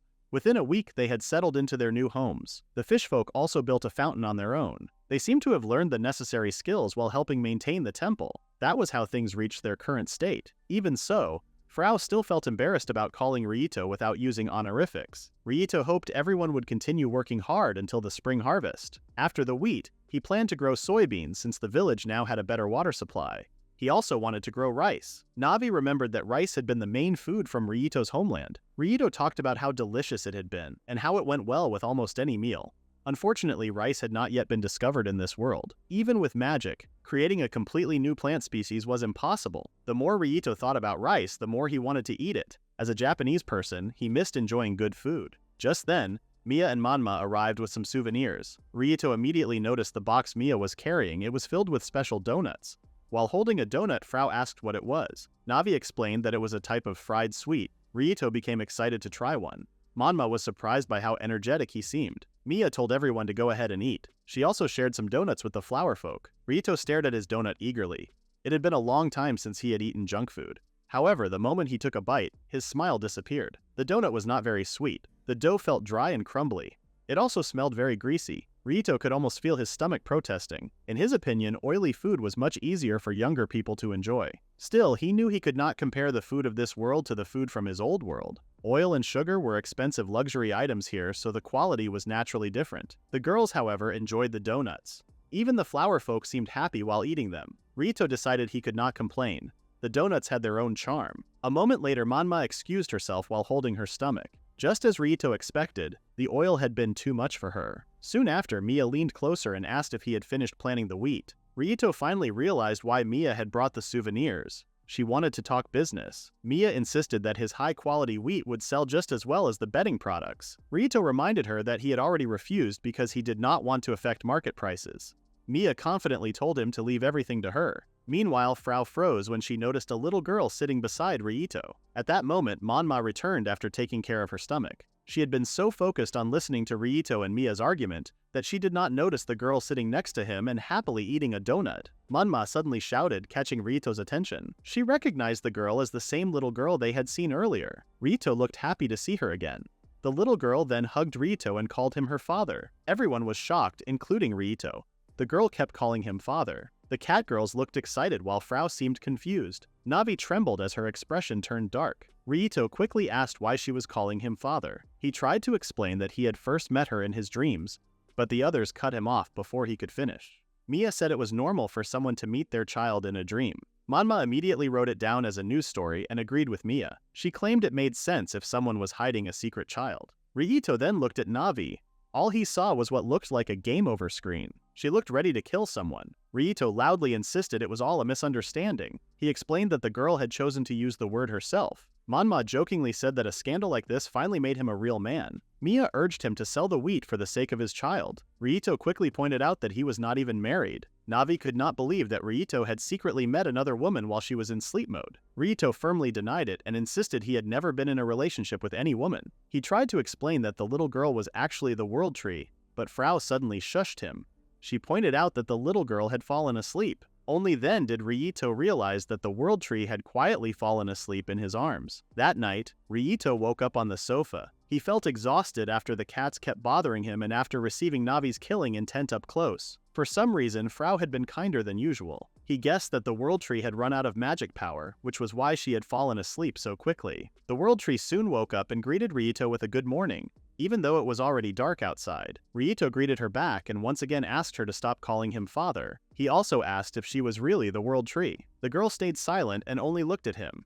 Ryuto wondered why she would not answer. Even so, he felt happy to see her again. He decided to give her a name and called her Riko. As soon as she heard the name, the world tree ran out of the house. Ryuto wondered what had happened all of a sudden. Riko danced around the fields while repeating her new name. She proudly announced to the world that her name was now Riko. She thanked her father for giving it to her. Watching her, Ryuto realized how full of energy children could be. Riko then grabbed his hand and pulled him along. Before he knew it, he was running with her. After a while, she pointed toward a certain direction as if it was their destination. Then she suddenly disappeared. Ryuto guessed that she had run out of magic power again. He hoped he would get to see her later. More than anything, he wished for her to grow up well. At that moment, Navi appeared and confirmed that she had not detected any human biological signals from Riko. Ryuto immediately pointed out that this was exactly what he had been saying all along. Navi admitted that she had only been teasing him. Ryuto noticed that her personality seemed a little different lately. Navi insisted that she had been acting normally. Ryuto was not convinced. Still, he could not stop thinking about the direction Riko had pointed toward. Since it had been to the left, it meant she had been pointing west. The problem was that the area west of the fields was nothing but wasteland. Navi then reminded him that beyond the wasteland was the sea. Ryuto thought about it for a moment and suddenly realized something. He immediately asked Navi to open the map. Tracing the direction from their village, he discovered that beyond the sea to the west lay the Craig Empire, a region known for producing oil. The idea caught his interest. However, he knew that stabilizing the newly expanded village had to come first. Navi reminded him to focus on food-related tasks. After all, he always seemed happiest whenever he ate something delicious. Ryuto rushed back to his house and woke everyone up by force. The girls looked confused and wondered what was happening. Ryuto excitedly announced that he had finally decided on Tugan Village's next goal. He then created vines out of thin air and shaped them into a model ship. With great excitement, he declared that they would sail to Craig territory by ship. They would trade with others and enjoy plenty of delicious junk food together. Soon after, the group rode a cart toward their destination. Mia said the cart was very fast and Frau laughed with her. Ryuto told them not to worry because the cart had brakes. Mia said Monma should have come with them. Ryuto said she had some research to do. Monma sat alone at her work table and cried. Mia pointed out that Frau also looked like she was enjoying herself. Frau agreed and said it was her first time seeing the sea, so she was excited. Ryuto asked Navi how long it would take to reach the western coast. Navi estimated about 12 minutes before arrival. Before they reached the coast, Ryuto reviewed their plan with the girls. They were going across the sea to get high-quality oil for tasty junk food and donuts. Olives were produced on the other side of the sea and the place was known for making cooking oil. They were heading to Craig territory to start trade there. Frau checked the meaning of difficult words in her dictionary. Ryito asked Mia to handle the negotiations and Mia said to leave it to her. Since they were sneaking into another country, Rito reminded them to be careful and not draw attention. Mia did not expect him to speak so casually about the illegal part. However, she remembered that the sea region was dangerous. She asked if he even had a proper ship ready. Ryito smiled and told her not to worry because he had a secret weapon. At that moment, they finally reached their destination. Mia and Frau ran along the cliffside and saw the wide sea stretching out in front of them. Rito created an elevator made of plants growing from the cliff, and the group safely went down. They ran toward the water. Frau said she wanted to touch the sea. Ryito told her not to go too far. Frau said plants would grow in this place because there was a lot of water. But when she stepped into the sea, she called it poison. She believed all the bad things in the world flowed out and collected in the ocean. Ryito did not expect salt water to be harmful to Frau. Mia then asked where their ship was. Ryito said he was still making it. He threw a few seeds into the sea and used 3 spells at the same time: life promotion, life withering, and then repeated them. In an instant, a ship appeared. He named it Swift Maru. Mia thought the name sounded cool. Ryito explained that the hull was made from water-repellent hardy grass. The sail was a large leaf he created. The ship was powered by plant magic. It also had living quarters for several days of travel. Food and water were stored on board, including an apple tree and Ryito's new water magic from Undine. Mia said the rough sea would not be a problem. But Ryito admitted he did not know how to properly build a ship, so the design was mostly for show. Mia said they would definitely sink. She pointed out that a leaf boat was very risky. Ryito said a leaf boat was enough as long as it floated. He then asked Navi to help. Navi activated Undine's blessing and used Undine's power to control the water currents. The ship started moving, which surprised everyone. Navi could now guide the water by using the spirit's power. Because of this, they did not need much steering. The girls were shocked by how fast the ship moved. Then they became confused as Navi sped toward deeper waters, laughing as she enjoyed it. The others ran along the shore calling out to Navi because they were not on board yet. When everyone got on board thanks to Rito's vines, Rito noticed that Navi rarely acted that way. Navi felt embarrassed and apologized, saying she had gotten too focused while using divine authority. Rito was happy to see that she seemed to be enjoying herself. He trusted her with driving the ship, and Navi told him to leave it to her. Mia could tell that the two of them had grown closer than before. Navi then moved to the front of the ship and estimated that they would reach their destination in 2 days. Ryito announced that they were heading out to the Craig territory. In this world, there were 2 continents. In the middle was a large body of water called the Sea of Death. The northern and southern continents were separated by a sea region known as the Mateira Sea. It was a cursed sea that was said to pull anyone who tried to cross it down into the depths. Ryito's group planned to travel west toward the Craig territory while going south to avoid it. Since their route stayed far from the Mateira Sea, the trip was supposed to be safe and calm, or so it should have been. During the trip, Mia kept leaning over the side of the ship and vomiting. Ryito asked worriedly if she was okay. With a pale and messy face, Mia said she realized she could just throw up the furball, so it felt like killing 2 birds with 1 stone. Ryito could clearly see she was not fine at all. Frau helped her calm down. Ryito also noticed that flower folk did not get seasick. Even so, the ocean waves slowly grew higher even though there was no wind. Navi's map also had not been stable for a while. Frau asked if he was alright. Ryito's expression turned dark as he remembered something worse from the past. His master had once left him on a raft in the middle of a violent sea filled with dangerous sea monsters. Suddenly, Navi reported an emergency. She said that for unknown reasons, the water spirit's authority had weakened, and they were slowly losing control of the water currents. Everyone was shocked by this news. Navi then confirmed that their ship was being dragged toward the Sea of Death. Ryito asked what was happening. Navi explained that an unknown noise was making accurate detection impossible. Ryito said he would use his plant powers to steer the ship. He told the others to hoist the sail and turn south with all their strength. The crew nervously called out to Ryito when they saw something ahead. Suddenly, a huge serpent monster rose out of the water. Ryito quickly wrapped vines around its head and told the others to hold on tight. The monster was slammed back into the sea, shaking the ship with strong waves. Mia asked what it was. Ryito asked Navi if the monster had been defeated. Blood appeared on the water's surface, but Navi confirmed there was still another presence directly below them. The monster circled them once, growled, and then left. Navi confirmed that it was moving away. Ryito wondered what was going on. Mia celebrated and said the monster had been scared away by Ryito. However, Ryito focused on the water and noticed something else beneath it. Several beings then rose from the sea, and they turned out to be friendly fish folk. Ryito asked if they had driven the sea monster away. Frau was happy to see them. Ryito did not expect these fish folk to have a higher rank among other sea creatures. The fish folk then began to speak. With Frau's translation, they said they had come because Undine had asked them to help. They explained that the sea territories were complex, and the power of the water spirit and the sea often became mixed and unstable, making it hard to control. Because of this, they would help guide the ship safely through the sea. Mia felt relieved. Rito decided to trust them. With the fish folks' help, the ship continued along the correct path. Rito and the girls enjoyed the fast journey. Navi felt sad. Rito assured her that they would travel by ship again someday. Frau looked up and noticed a seagull passing overhead. It seemed like it was interacting with her. She told Rito that the sea felt fun. Rito was glad to hear that. He thought she might also enjoy a dinosaur movie franchise. Navi then recalculated their arrival time and confirmed they would reach their destination at midnight in 2 days. 2 days later, along the coast of the Craig territory, several men were patrolling the area. 2 of them complained that guarding the remote coast felt useless. However, one man using a telescope spotted a ship in the distance. Before they could observe it clearly, it suddenly vanished in a flash of light. He broke out in a cold sweat and said it was a ghost ship. Meanwhile, a man named Julian Craig was in his bedroom gripping several letters in his fist. He complained that Adele had not replied to him yet. Suddenly, one of his men arrived with a report.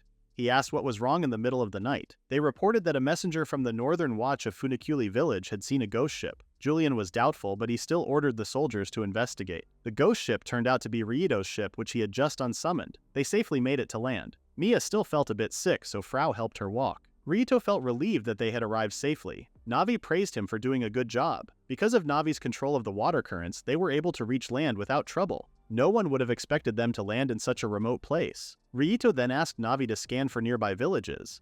Navi confirmed that there were many humans about 2 kilometers southwest of their location. The girls put on their hoods because Rito told them to avoid standing out since they were trying to sneak in. At that moment, someone told them to stop and asked what they were doing outside so late at night. Rito and the others were surprised that they had been found so quickly. The hooded person then asked them to show their Imperial citizen identification. Rito stammered and said they were not suspicious people. After hearing Rito's voice, the hooded person suddenly ran up and hugged him. The person then removed their hood. Mia and Frau were happy to see who it was. It turned out to be Adele. Adele happily said that it had been a long time.